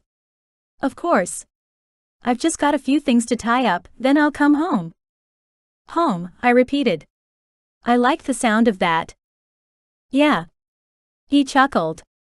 I won't be longer than a few days. Okay. No problem. I answered. I better go before I fall asleep, and don't get dinner or a shower in. No problem. Good night, beautiful. See you soon, Mav. We hung up and there was a knock at my outside door. Arg, why do I have to live on the top floor? I managed to haul myself off the couch to stagger down the stairs towards the sound of my food delivery. Coming. I called. I opened the door. Hey. Thanks, Taylor. The local brown-haired teenager smiled at me and handed over the noodles and chicken stir-fry. Night, Pansy, said Mark, the younger brother of one of the guys I went to school with, before he headed off again. I managed to stagger back upstairs, eat most of my dinner, have a half-decent shower, then fall into bed. Utter exhaustion descended upon me and I passed out, hard. The next day was just as busy as the one before, and I spent most of the night making the party bags for my new favorite customer. Despite the tall order, I managed to get another early night, although I went to bed a little bit sad that Maverick hadn't called me all day. Good night. Can't wait to see you when you get back. I sent him a text to the number he'd called me on the night before. I wasn't really sure of the time difference, he could be working or asleep, something to think about and figure out in the morning. When I didn't hear back within a few minutes, I turned my phone off and went to sleep. The next day was the 30th of October. Just one day until Halloween. I'd managed to get all the party bags done and was dealing with a few disgruntled customers. But I was really hoping for a black zombie outfit, one mother said. I forced a smile to my face. I'm sorry, but everything I have left is on those racks. I won't be getting in anymore until next year. The last day before Halloween was super crazy.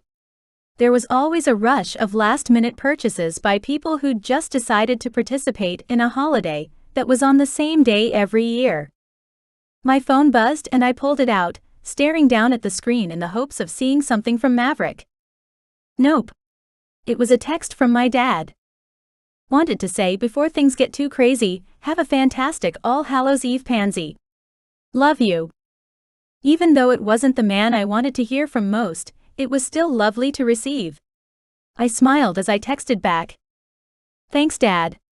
You too. Love you. Excuse me. Can you help us? A girl asked from the other side of the counter, her tone haughty. Yes, of course. I said with another forced smile. What do you need? And on the day went. I gave more and more things away throughout the afternoon, giving bonuses and specials to people who were polite to get rid of the stock.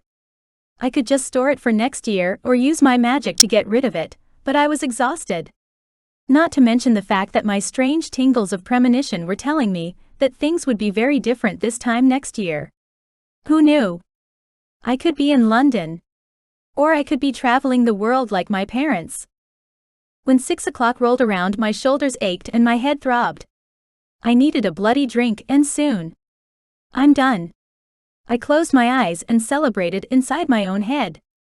The silence around me was heavenly after a day filled with crying babies, annoyed mothers, and shrieking, entitled teenagers. Bliss. When I opened my eyes, Maverick's mother was standing right in front of me. Holy shit! I jumped back instinctively and put a hand on my heart as it hammered in my chest. God. Mrs. McCready. You scared me. Did I? She asked. I'm sorry. But her tone and her expression indicated that she was not the least bit sorry. Can I help you? I asked before I realized my mistake. Oh. Your order. Right. The final ingredient came in today. Let me get it for you. I turned away from her, though part of me wondered why I did. She was dangerous, and tonight her rage was directed at me. I retrieved the package I'd made up for her, and brushed off the dust on the neat bow that I'd tied. Then I rushed back to the desk and pushed the small box across the desk and toward Maverick's mother. Here you go. She reached for the box, then slipped the contents into her large bag. Strangely, she wasn't speaking, and that freaked me out even more than normal. Will you be at the parade tomorrow? I asked to break the tension in the air. Of course, she said, as cold as winter. Will you? I grinned at her, feeling awkward. Of course. I never miss it. She nodded her head but still didn't speak further. And didn't leave. Is there anything else? Surely she wanted to say something. Or buy something? Yes, she said, lifting her chin. I didn't want to tell you. My husband begged me not to say anything, but you're too nice a girl not to know the truth. Thud. Thud. Thud. My heart beat sickeningly hard against my ribcage. What do I need to know? I asked, surreptitiously wetting my suddenly dry lips with my tongue. Mrs. McCready glanced away as though she felt modest suddenly. I waited, though I was feeling sick now. I reached nervously for my emergency stash of candy from under the counter, bringing out the bag before offering her some. Oh no, thank you. I popped 3 pieces into my mouth and held on to my patience by a fraying thread. Well, it's just that my son has always been a little flighty. No, that's not the right word. I stifled a groan. Please just get to the point. You see, Maverick, he realized that he owed himself more than a simple life here in Salem, with you and us. He's gone back to London to work. And he's decided he won't be coming back. I just thought you should know. I stared at her, trying incredibly hard not to react. Not to give her the satisfaction of seeing my very real and blossoming pain. Maverick told me he was going back to London. He called me last night, I said vaguely. Oh no, she pouted, covering her mouth with her hand. And he didn't tell you he wasn't coming back again? No, he told me the complete opposite. My right hand moved to cover the ring, still clinging to my left middle finger. He'd made a promise. A magical promise. He wouldn't break that. He wouldn't. I faced the High Witch. I don't believe you. She laughed softly. Oh, poor little pansy. You seriously think that my son, the future High Warlock of this city, would marry you? You're nothing. You're a peasant. You'll never be accepted by me, my husband, or anyone else in the coven. With every barbed word came a new stab to my heart. I didn't want to believe her. Maverick. I swallowed the word. What was I going to say? That he'd promised to give us a second chance. I'd sound like some sort of love-starved teenager.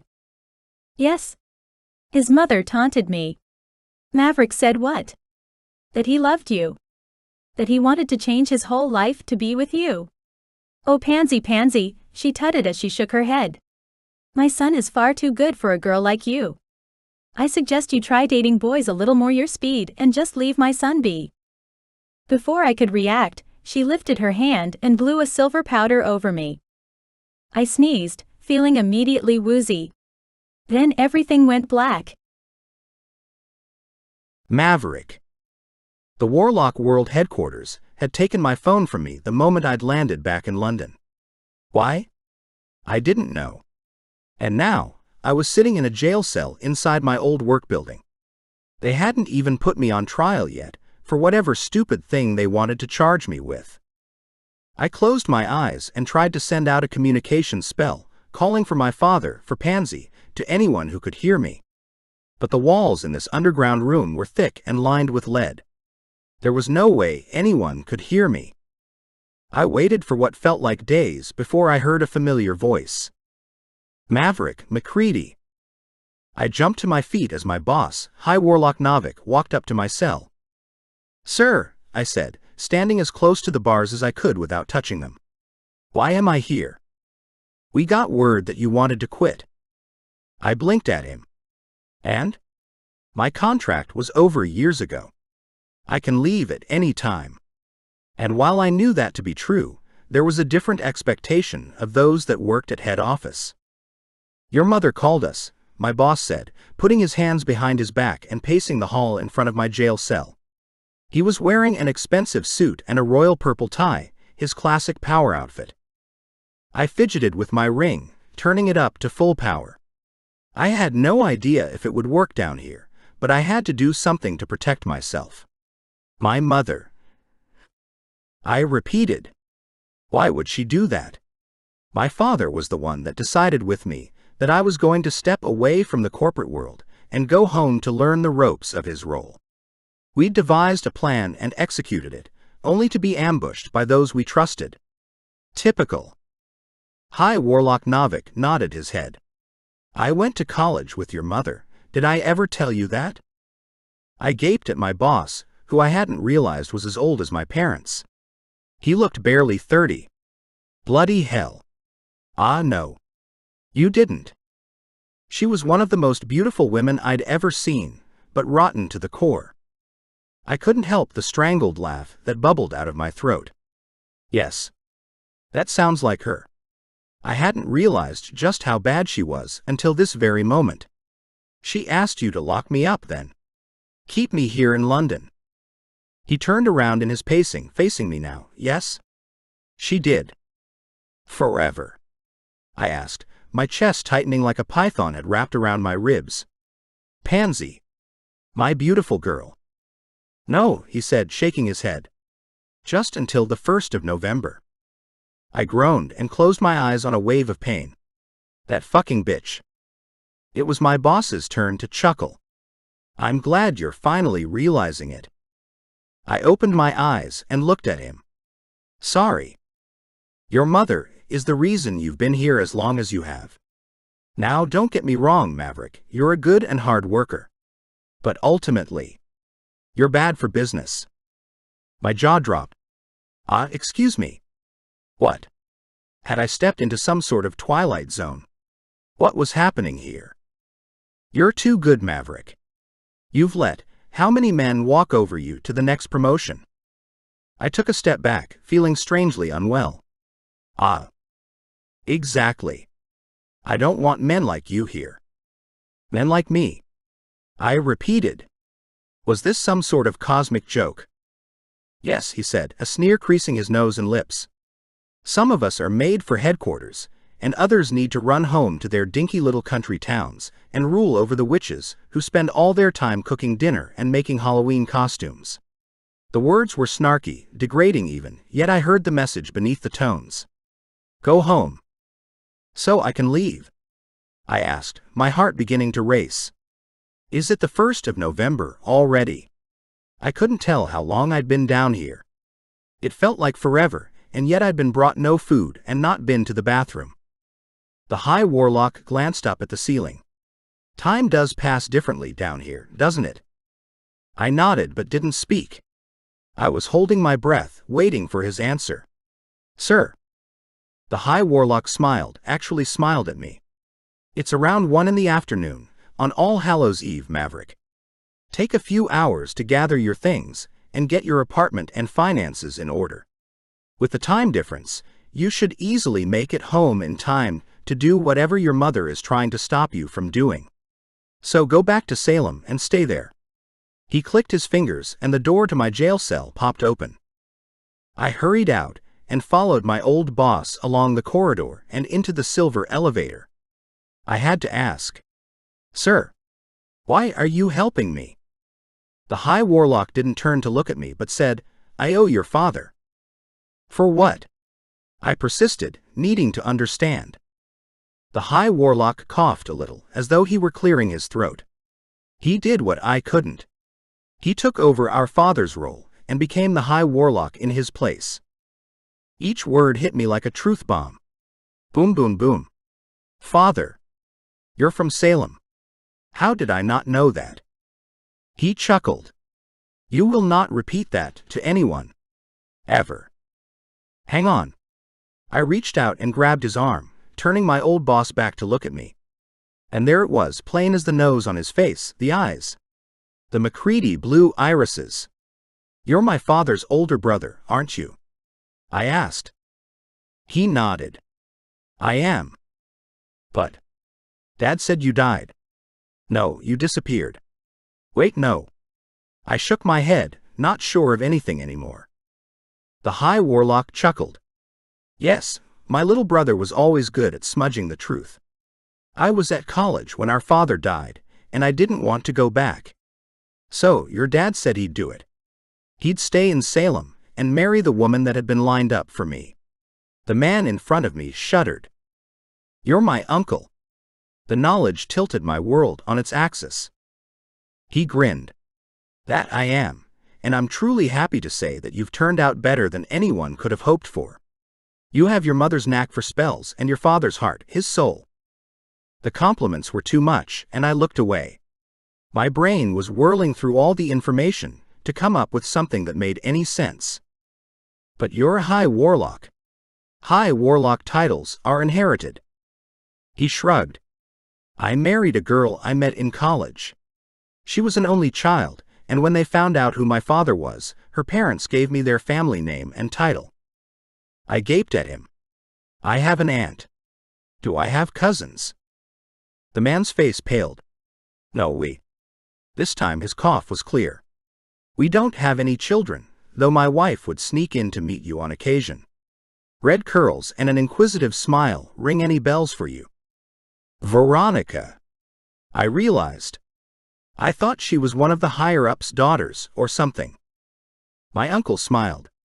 Well, now that you're out, I want you to come back and visit us sometime. Come to our country home. And bring the woman your mother is so desperately trying to keep you from. I opened my arms and hugged my uncle tightly. Everything made so much sense now. Like why I'd survived that stabbing. He hugged me back. Go on. You haven't got long to get the girl. When I pulled away, the elevator doors opened on my uncle's command. We walked out together, and he held his hand out to me. Good luck, Maverick. Thank you. I turned and ran to my office to clean everything out. Then I went to my apartment to take the few things I couldn't replace, then contacted my real estate agent to rent out my place. Within a few short hours, everything was sorted, and my head was clear, my shoulders light and relaxed. The weight of the world had been taken off me, as so many family secrets were revealed. I patted down my jacket. Shit. I still didn't have my phone. Oh well. It didn't matter, I'd be back in Salem in a few minutes. I'd speak to my father before dealing with my mother, but first I had to see Pansy. God knows what she thought about me disappearing like this. I took a deep breath, centering myself. After days in the cell, my magic was severely depleted. It felt like I had just enough to get home, though I'd be weaker when I arrived. There was no choice though. I'd made a promise to Pansy, and I wasn't going to fail her. I closed my eyes, clicked my fingers, and transported myself home. When I opened my eyes, I wasn't in my bedroom. I wasn't even in Salem as far as I could see. I looked around. Shit, where am I? It looked like bloody Vegas. There were lights flashing and the sound of coins clanking inside of pokey machines. I blinked and walked over to the closest person I could find, a woman in her 80s with purple-tinted hair and a sparkly vest. "Excuse me, can you tell me where I am?" The lady didn't even glance up at me. "Caesar's Palace, nitwit. Where do you think you are?" "In Vegas, Nevada?" I asked, trying to make sure I knew exactly where I was. This time she did look up at me from eyes weighed down with blue eyeshadow. "Is there something wrong with you, boy?" I couldn't help but laugh at her tone. Some would say so, yes. It's just been one of those nights." She cackled at that. "Oh, I've had nights like that." I glanced around looking for a clock on the wall and finding none. When I left London, it was 5 p.m., which means that it's... I did a few quick calculations in my head. 9 in the morning or so. The old woman frowned at me now. "Yeah, so? I've got to get to Salem by this evening. They're 3 hours behind, and it'll take a few hours to fly there." The woman HMPHED out a laugh. "A few. More like 6. I groaned in frustration. I had no phone. No credit cards and no magic to transport myself or conjure anything. I wasn't even sure I knew anyone's phone numbers in Salem, even if I could get the money together to call. I had just over 12 hours to make enough money to buy a plane ticket to Salem, which was 6 hours in itself, and I'd need to drive back to LA for the plane. Fuck. "What are going to do?" the woman asked, interested now. That's when I saw the bucket sitting in her lap, full of $quarter. I was completely drained of all magic, but I still had my premonition abilities. I should be able to work out which machine was going off next. I glanced around at the pokey machines. Yes. That one. I turned back to the woman, who hadn't exactly been helpful. "Could I please borrow a $quarter? I will pay you back as soon as I win $1. Her gaze slid down over my shirt and suit pants, then all the way back to my face as if assessing whether I was good for my word. "All right. But only $1." She fished into her bucket, and her fingers came back out clasping the coin. "Alone, yeah?" "Yes." "Thank you," I said, taking the coin and walking over to the machine I could feel would make me enough money to get home. Warlocks didn't worry much about currency, at least not the humankind anyway. And certainly not magical beings of my rank. I could conjure a piece of gold or silver, usually, at any given moment, so money meant nothing to me normally. That was, until I was stranded in the literal desert with no magic, and no freaking way to get home. I sat down on the chair, inserted my only coin, and hit the play button. Pansy. When I opened my eyes, I didn't know where I was. There was a cold floor beneath my face, and my fingers gripped the side of something wooden. I blinked my eyes clear and tried to lift my head. It felt like someone had hit me with a lump of bloody wood. "Ow," I moaned. My mouth was dry like I'd eaten cotton wool. I also felt dehydrated, like I was hungover or something. Yuck. Had I been drinking last night? No way. I managed to push myself up into a seated position to find that I was still in my shop, behind my desk. "What time is it?" I said aloud.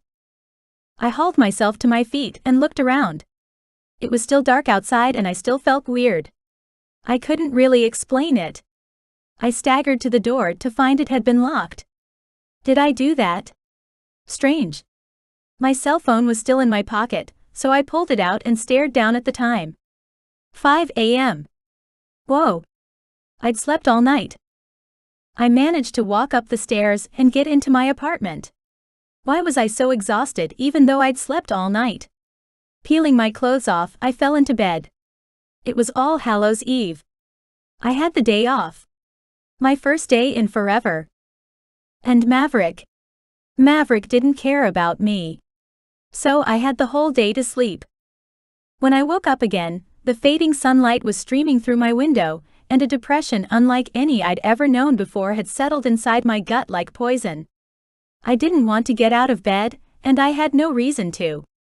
I pulled the duvet over my head and let the warmth wrap around me. My phone didn't ring, and although I managed to drink a gallon or two of water, I didn't really eat. My door had been knocked on so many times, but I hadn't been able to get up and walk down those stairs. It had to be trick-or-treaters. It was almost 6 o'clock, and I knew the little ones started as soon as school ended. Pansy. JD's voice startled me and I sat up in bed. JD. I answered, my brow furrowed. My best friend stormed into my room, her hands on her hips. She was already dressed in her nurse-zombie combination of white linen and blood. What are you doing in bed still? She demanded. Maverick doesn't love me, I said. The words I'd been thinking all day. JD stalked closer to the bed. What are you talking about? Maverick's gone, I said, still not moving to get out of bed. But you look nice. JD groaned. Where's your costume, Paige? Halloween has started. You're missing all the fun. You know I don't like Halloween, JD. Trick-or-treating was for people who didn't get to do magic all year round like us. JD stomped over to my bed and threw back the covers. I was still wearing my flannel pajamas I'd managed to pull on when I was cold earlier. Okay. Get up. Have a shower. And I'll get a costume ready for you. Why? I asked, moving to do as she told me anyway. Because the parade is going to start in a few hours, and you never miss it. I got to my feet and began inching my way towards the bathroom. The parade. The place Maverick and I were going to declare our intentions toward each other. A massive sigh left my lungs as I pushed open the bathroom door. I should take this ring off, but it won't come off. I tugged at the promise ring once more and it hummed, warm and annoyed against my finger. JD charged into the bathroom and flicked on the shower head. You need to snap out of this, Pansy. What on earth happened to you? I shrugged. I don't know. And I didn't. I had no idea what had happened after I closed up last night. And yet when I woke up, I knew beyond a shadow of a doubt that Maverick didn't love me. JD pointed to the shower. Go. Get yourself clean. I'll see you in a few minutes. Did you eat? I shook my head. JD snapped her fingers, conjuring up a smoothie in a takeaway cup with a paper straw. Here, drink. I took the cup and sucked on the straw, the flavors of banana, honey and strawberry coating my tongue and making me moan. Thanks, JD. She flicked her long blonde hair at me and sauntered out the door. Yeah. Let's do this. I shut the door, stripped off and stepped beneath the shower. Part of me had known that Maverick and I wouldn't work. Of course we wouldn't. He was the High Warlock's son. I was, well, nobody. He's too good for you. The words rang in my head as though someone was saying them, but I didn't remember anyone saying such a thing to me. Who would do that? No. It was just the truth. He had gone back to London, and he was staying there. We were done. It was over. Once I'd showered, I wrapped myself in a towel and shuffled back out toward my comfy bed. Oh no you don't. I'm going to have to magic you up tonight, aren't I? I sat on the bed with a HMPH. JD was a powerful witch from a strong bloodline. You know Maverick will probably have to marry you, or someone like you, I said, crestfallen. JD was pacing my bedroom, tapping her finger against her mouth as though thinking deeply. I'm sorry, what? You know. Someone from good bloodlines. When have you ever cared about bloodlines, pansy? You're talking craziness. Now stand up. I did as she said. She began to chant an incantation that had my towel disappear, and my hair drying and curling. I closed my eyes and let my fairy godmother dress me for the Halloween ball. I opened my eyes. JD was grinning at me. Go look. I took a few steps over to the only mirror I owned, and gaped at the image that reflected back at me. JD, this isn't me. She'd created a virtual ball gown of puffery and glitz, and a tiara to match that sparkled like it contained real diamonds. It is you, she exclaimed. You're Glinda, the good witch of the north. She magicked up a long wand that was just like the Wizard of Oz's character. Tears gathered in my eyes. The dress is beautiful. And so are you, JD said. I blinked the tears away as I turned to the side to admire her handiwork. The dress was truly stunning, and my hair had been swept up into a wedding-style do. Why did you do this, JD? She grabbed my free hand and spoke with urgency. Because tonight Maverick is going to find you. He's going to ask you to marry him, and I want you to look as pretty as a bride. This time the tears gathered and fell. JD, he doesn't love me. I told you. I'm not good enough for him. He's gone back to London. I know. For work, JD said, still grinning and nodding. No. He's going to stay there. I said, sniffing and reaching for a tissue. All my hopes, my dreams, they're all gone. But what else did I really think was going to happen? He left me 10 years ago for his family and responsibilities, and nothing's changed. JD grabbed my hand and hauled me towards the door. Where are we going? I asked her, digging my heels in to slow her down. She turned around and glared with all her brilliance at me. We are going to the parade, and we are going to participate in the biggest event of the year. And no matter what this stupid depression thing is you've got going on, we're going out. I didn't want to, and JD knew it. But JD was a force of nature. So much so that I knew there was no way I was winning this battle. Her strength and ability to ride roughshod over my worries was one of the reasons we were friends, and the main reason my mom always encouraged our friendship. I needed her. JD always pulled me out of my shell, whether I liked it or not. Okay. Okay. Don't pull me down the stairs. I lifted my dress and walked down to the ground floor, noticing the glass slippers JD had created for me too. Crazy comfy for shoes that looked like they were truly made by fairies. We stepped out onto the path. I turned to lock the door to my apartment and drew in a deep breath. There were pumpkins everywhere, and orange lights adorned every shop front in the street. My heart lifted. Okay, JD. Let's do this. There had been life before Maverick, and there'd be life afterwards. I was sure. I just had to get through tonight and tomorrow, then I'd look up where my parents were traveling to next. Halloween had been good for business this year, so I had enough money to go somewhere fun for a few weeks and clear my head. Hopefully Mom and Dad were staying somewhere warm, with cocktails and beaches aplenty. Arm in arm I walked with my best friend down the street and towards the main road of Salem. All the shops were open and twinkling with lights and festive fall decorations. The road had been blocked off, and everyone was celebrating. The carnival started. JD said, pointing at the Ferris wheel going round and round. I nodded. Oh, there's Maverick. JD cried, pointing across the square excitedly. Oh, and he does not look good, she added as an afterthought. I didn't bother looking that way. He was nothing to me now. JD was waving her arm over her head to get his attention. I growled at her. Stop it. Please. He doesn't want me. How many times do I have to tell you? Maverick had caught up to us now, and he reached for my hand. I pulled my fingers out of his grasp and turned to face him. Don't touch me. You don't owe me an explanation. Please. Just go. He turned towards JD, a pained expression on his face. "What's happened?" "Nothing," JD said, jerking her thumb at me. "But there's something wrong with her. She thinks you don't love her. That you don't want her." "What?" Maverick exploded, throwing his hands around emphatically. "They fucking threw me in jail in London. I tried to transport back with only a fraction of my magic, and ended up in Vegas. I had no phone, and had to win enough money for a bloody plane ticket. Oh Pansy, you have no idea. I've moved heaven and earth to get back to you for our Halloween night, just like I promised." I stared at him, then blinked slowly. His words sounded impassioned, and yet I felt nothing at all.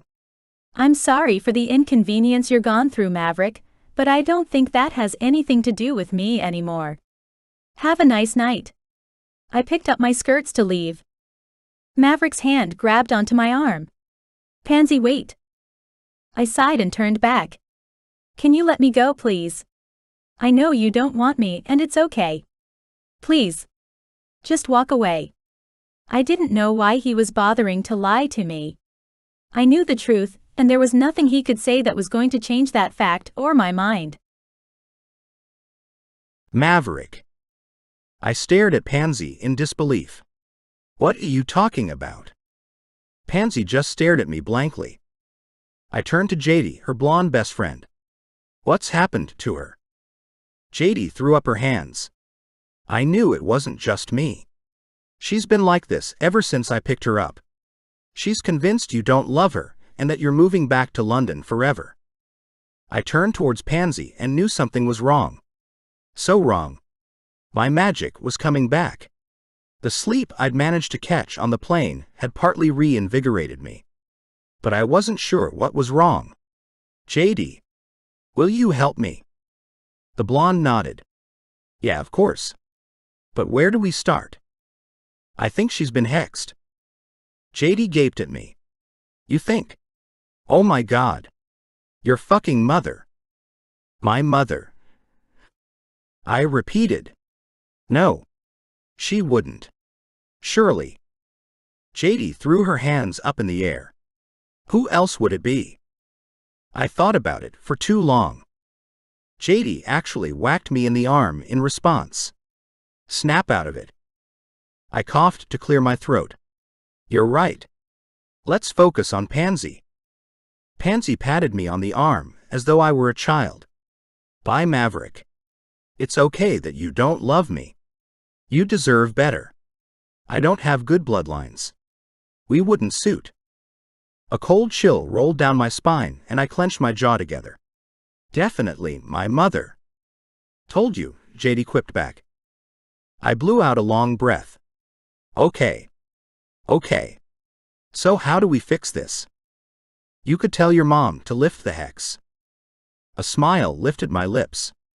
"I've got a better idea." I glanced out into the street where the parade was going past. There they were, my parents, on the main stage. I grabbed Pansy's hand. "Pansy, come with me, okay? I need to tell you something," I pleaded gently. She blinked at me sadly, as if totally numb. "It's okay," she insisted. "Please," I urged her. "Just come." She nodded mutely. I pulled her towards the stage, up the stairs, and towards the microphone. My father stopped speaking immediately upon seeing me and stepped out of the way. I glared at my mother as I grabbed the microphone off the stand. "Sorry to interrupt, folks, but I'm here to make an announcement." Ever the schemer, my mother tried to interrupt. "Maverick, leave the poor girl alone. Can't you see that she doesn't want to be with you?" "Dad?" I called out to my father. "Lock her up. Now." My father, God love him, grabbed my mother by the arm and snapped his fingers, and they disappeared into thin air. The crowd around us gasped loudly. Most of them were humans. I let go of Pansy for a moment to fake clap. Bravo. A round of applause, everyone, for my parents' amazing magic trick. Pansy tried to leave. I raced after her, grabbing her hand and falling to my knees. "Pansy, please look at me." She turned to frown at me. I grabbed her left hand, making sure I touched the ring I'd given her. I'd imbued a large amount of powerful energy into that ring, and if anything could break the hex on my beautiful girl, it was my love for her. Pansy, I made a promise to you, and I'm here to fulfill that promise. I love you, and I want to marry you. Will you be my wife?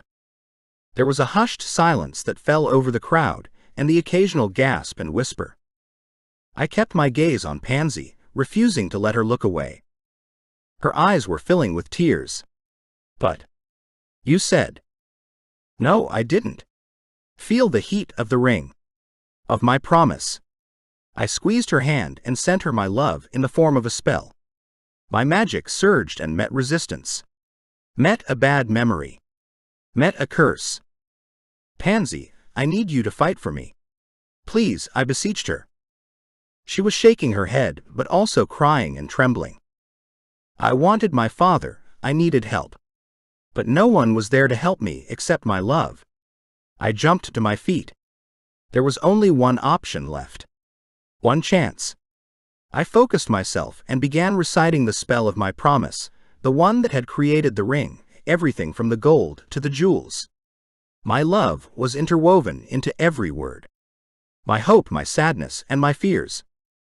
Pansy took a step closer and slowly began to nod, as if she were waking from her magic-induced stupor. Yes, Maverick, she said. Yes. Yes. Yes. I finished the spell to be safe and stared down into my woman's eyes. You'll marry me. Even if my family is crazy, and I have no idea what I'm going to do for the rest of my life. What about your job in London? She whispered. I quit, I said. I never wanted to work there. It was just one of the many things I did to keep my parents happy. My mother, anyway. Pansy began to cough, hacking and wheezing violently. I stepped up behind her and patted her on the back. It's all right. Get it out. She bent forward and out came the silver dust. The hex. My mother's favorite sort. I glared at the offending powder. Pansy stood back up, putting a hand over her mouth. What is that? I took her free hand. I'll explain everything later. Come with me. I waved at the crowd as they clapped and cheered us, as if we just put on some kind of costume performance. Pansy looked like Cinderella or some other fairy tale queen. You look beautiful. She grinned at me as she walked down the steps, holding the dress in one hand. Thanks. JD made it for me. Where shall we go? I asked, glancing around at the crowds of people. Music was playing through large speakers on the street. Pansy stepped close and wrapped her arms around my neck. How about we stay right here? She began to sway against me, a smile on her lovely face. I put my hand on her waist, moving in time with the beat of the music. She twirled her fingers in my hair and grinned up at me. Thank you for coming back for me. I kissed her gently on the lips. I've loved you forever, Pansy. I wasn't letting anyone or anything get between us. Never again. I promise you. She brought her hands around to my face and lifted her chin to brush another kiss over my lips. Promise accepted and returned. I love you, Mav. I brought my little witch in closer and began to plan our future together. Do you want to go away somewhere? I asked playfully. I've got more than a few vacation days up my sleeve. Maybe you and I could go find an island somewhere and make up for lost time. She laughed gently. You read my mind. My parents are somewhere sunny at the moment, actually. Australia, remember? Maybe we could go visit them. I nodded. That sounds like the perfect plan. Amongst the pumpkins and candy and the music, we danced and planned and kissed the night away. I could hardly believe it. I was finally with my beautiful little witch, the incredible potions queen who still wore my promise ring and had stolen my heart when we were just 17. Epilogue. A year later. Pansy.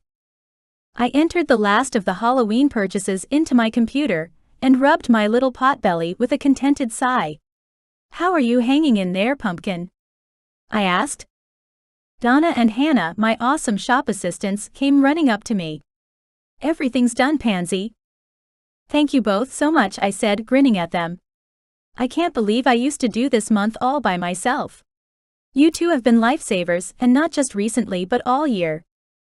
I'd hired these two over the Christmas holidays, and they'd both ended up staying on doing shifts after school and on weekends. They got to make some extra pocket money, and I got to have the occasional day off. It was fantastic. Not that I needed to work, Maverick always reminded me, but I loved it. And I wasn't letting anyone take my shop away from me. It was a part of who I was and would always be. The girls I'd just praised gushed and grabbed their cell phones and purses. Here's your holiday bonus. I pushed 2 envelopes toward them, where I'd stashed some extra cash as well as a special crystal necklace for each of them. Oh, thanks, Pansy, Hannah said, tucking her envelope into her bag. See you on Saturday. Thank you, Pansy. Bye.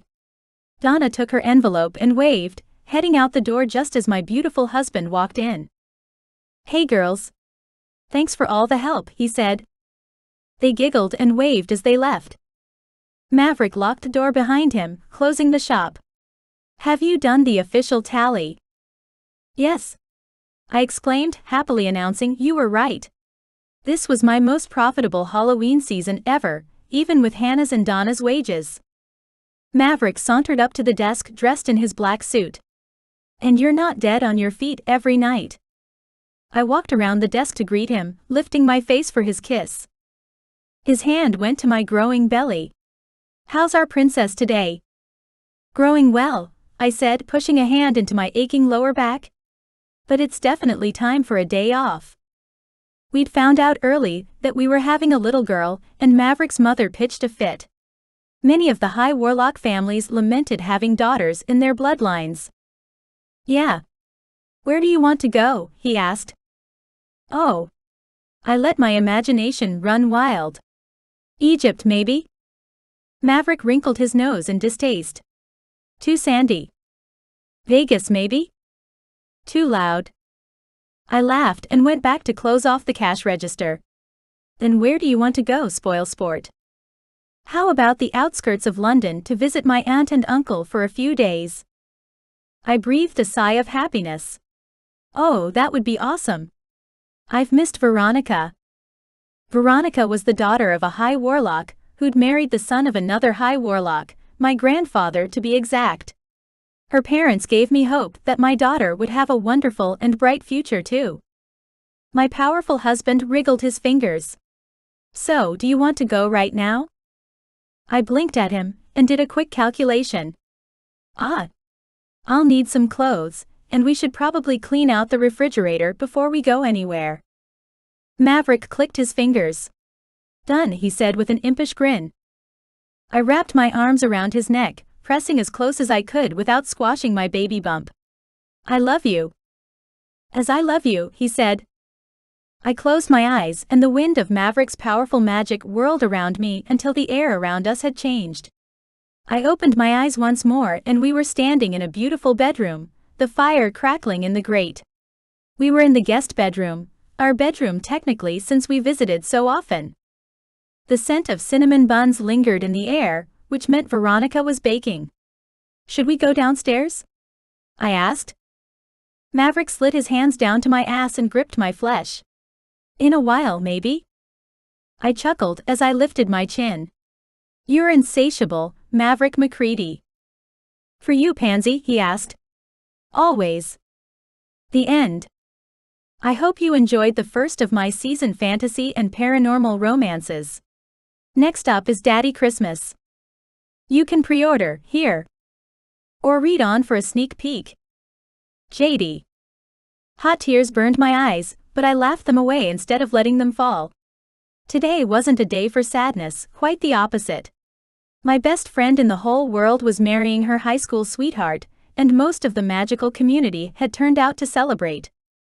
When Maverick's father, the High Warlock of Salem, said the final words of the wedding ceremony, a hush fell over the crowd. There had been a promise made, the whole room filled with the magic of their love. Maverick cupped Pansy's face and kissed her passionately in front of the whole world, something Pansy had feared would never happen. The whole crowd surged to their feet, including me, and everyone cheered loudly. The happy couple broke apart and held up their hands in a symbol of unity and celebration. They'd made it. My beautiful friend had a smile that wouldn't quit today, and I didn't blame her. She looked truly amazing. Her dark hair had been magically colored to include pink and white highlights that went with the theme of the wedding. Flowers covered her from head to toe in some way, making her look like some sort of fantasy princess. Tiny rosebuds twisted through her hair, across her bodice and down her long skirts. Even her wedding dress was a pure soft pink. She was pansy perfect. Still holding hands, Maverick and Pansy ran down the aisle together and into the reception area behind us. We followed behind them as a large group, filtering out into the huge ballroom filled with tables and flowers and music. I stopped in the center of the room and stood still, absorbing the beauty and wonder around me. I was still looking for my man, and there was a loneliness that ate at me every day that I was struggling to push away. But not today. Today, I was filled with nothing but pure happiness for my friend. She deserved this love more than anyone I knew. I was thrilled to find out I'd been put on the family table, next to Pansy's mom and dad. I didn't have to deal with my parents, who'd been shoved into the back of the room. Or any of the power-hungry warlocks that had been flown in from the London head office. I was done with warlocks and most witches for that matter. Though Pansy's parents were the exception. How was Australia? I asked Pansy's mom Mary, after I'd sat down beside her on the family bridal table. She was watching the newlyweds dancing happily on the dance floor to the music playing softly around us. She turned towards me with a big smile. Oh, it was amazing. Sandy beaches. Lovely people. Not a lot of magics, of course, but we weren't looking for other witches or warlocks. No, unlike my parents, Mary and Stephen didn't have a lot of power or magic. They lived their lives similar to most humans, and were so much happier because of it. Pansy's uproarious laugh caught my attention, and I looked towards the dance floor again. Damn, they were perfect together. Do you know where they're going on their honeymoon? Mary poured herself a glass of white wine and took a sip. Hawaii, I think. But Maverick's got money and magic, they can go anywhere they like. I raised my eyebrows at her. That sounds a little bitter, Mary. Mary shrugged, yeah, maybe. But Maverick broke my girl's heart in high school, and I'm not sure I've ever forgiven him. My heart went out to the mother that was putting on a brave face, despite feeling angry towards the man who was now her son-in-law. I made a mental note to speak to Maverick about that. But for now, I put my hand on Mary's arm, loving her even more in that moment of honesty.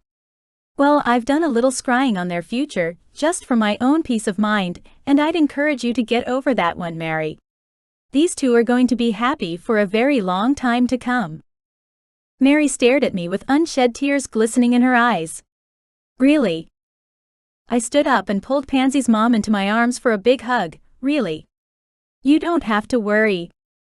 Mary hugged me back tight and I held my tongue on more details. Mary and her husband Stephen didn't have a lot of magic, but they had great love. Their daughter would have it all, and I wasn't sure that was what Mary needed to hear. Pansy and her children would have magic. Great magic. They would have money. And more than enough love. More than I'd ever known. When Mary pulled back to sit down and dab her face, I sat with her, magicking up a cocktail for my single self. I was crying today. No matter what. What about you, JD? Mary asked, reaching for the warm bread rolls. What does your future hold? I took a sip of my espresso cocktail, then set it on the white linen tablecloth. I don't look at my own futures anymore. Too depressing. And they changed all the time. I couldn't cope with feeling hopeful, then having those hopes dashed. Mary changed the subject. Well, what are you doing for Christmas? Only a few weeks away now. I pressed my lips together. My parents didn't really do Christmas, and it had been a lot of years since the festive season for me had been more than a day or two with no work and lots of wine. I don't know, actually. Mary's gaze slid sideways as she reached out and touched Stephen's arm. We did one magical thing over our last trip, didn't we, honey? Stephen, a balding warlock with beautiful blue eyes, smiled at me. Oh yes. I waited for them to reveal all. When they didn't, I laughed. Well, are you going to tell me? Stephen gave Mary a pointed look and she turned back to me. We went to the North Pole. I shuddered at the very idea of all that snow. Oh no, was it freezing? Mary's laugh was a tinkle around me. Oh no. We met Santa. Stephen said matter-of-factly, though he goes by Nicky. I laughed again, and took another sip of my martini. But when I looked back at Stephen, it was obvious he wasn't joking. You're serious? Absolutely. Mary said. We have the coordinates, and he told us to send a friend or two that we trusted. Maybe you could go visit with him for Christmas? It's a beautiful place, full of beauty and magic. I set my martini down and stared at them. You're really serious, aren't you? What's he like? Was Santa 1,000 years old, with a belly as round as a bowl full of jelly? Mary grinned at me. You'll like him. But we're not going to tell you anything else. Will you consider it? I leaned back in my chair. Would I consider visiting Santa on Christmas? But isn't he busy? Stephen chuckled loudly. Well, yes, he would be at the moment. But once Christmas morning arrives, he said he has months of nothing to do. I shook my head. I can't believe Santa really exists. Oh, he's real all right. Mary said. So please think about it, hun. He doesn't invite many people, but we really clicked. He hadn't met a witch or warlock before. It sounded ridiculous. They had to be pulling my leg. But I knew Mary and Stephen, they'd been my surrogate parents most of my life. Well. Hang on. I think I brought it with me. Mary grabbed her bag off the white linen tablecloth and went digging through it. I glanced at Stephen. Is that one of our magical bottomless bags? He laughed. Yes. She'll be lucky to find that card before Christmas Day. Huh. Mary exclaimed, brandishing the business card in her hand. I keep my bag organized, you should know that. She thrust the white business card at me. Here. I took it and stared down at the intricate gold print. Nicholas. I looked back at Mary. What do I do with this? Nicky said that you just have to hold it in your hand and wish to be standing next to him. He said that technically it should work for humans too, but with us already possessing magic, it should be easy. I set the card down on the table, a strange tremble of heat passing over my fingers. I picked it back up, not wanting to leave it behind accidentally. I really don't know if I believe you two or not. Mary smiled at me, but this time there was a serious set to her lips. The rest of the world don't believe in magic, JD. You do. I sighed. That's true. Don't lose it. Mary said. We only got one. I slipped the card into my clutch purse. But I don't know if I'm going to use it or not. Mary shrugged. If you don't come New Year, give it back. I'm sure we could find someone else who'd like a trip to Santa's workshop. Pansy came running over to us, hands outstretched. The music around us had changes, a steady bass pulsing like the beat of my heart. Come dance with me. I grabbed hold of her hand and danced the night away. Whatever the future held, tonight was for celebrating, and I wasn't going to waste another minute of it sitting down. Daddy Christmas, Link.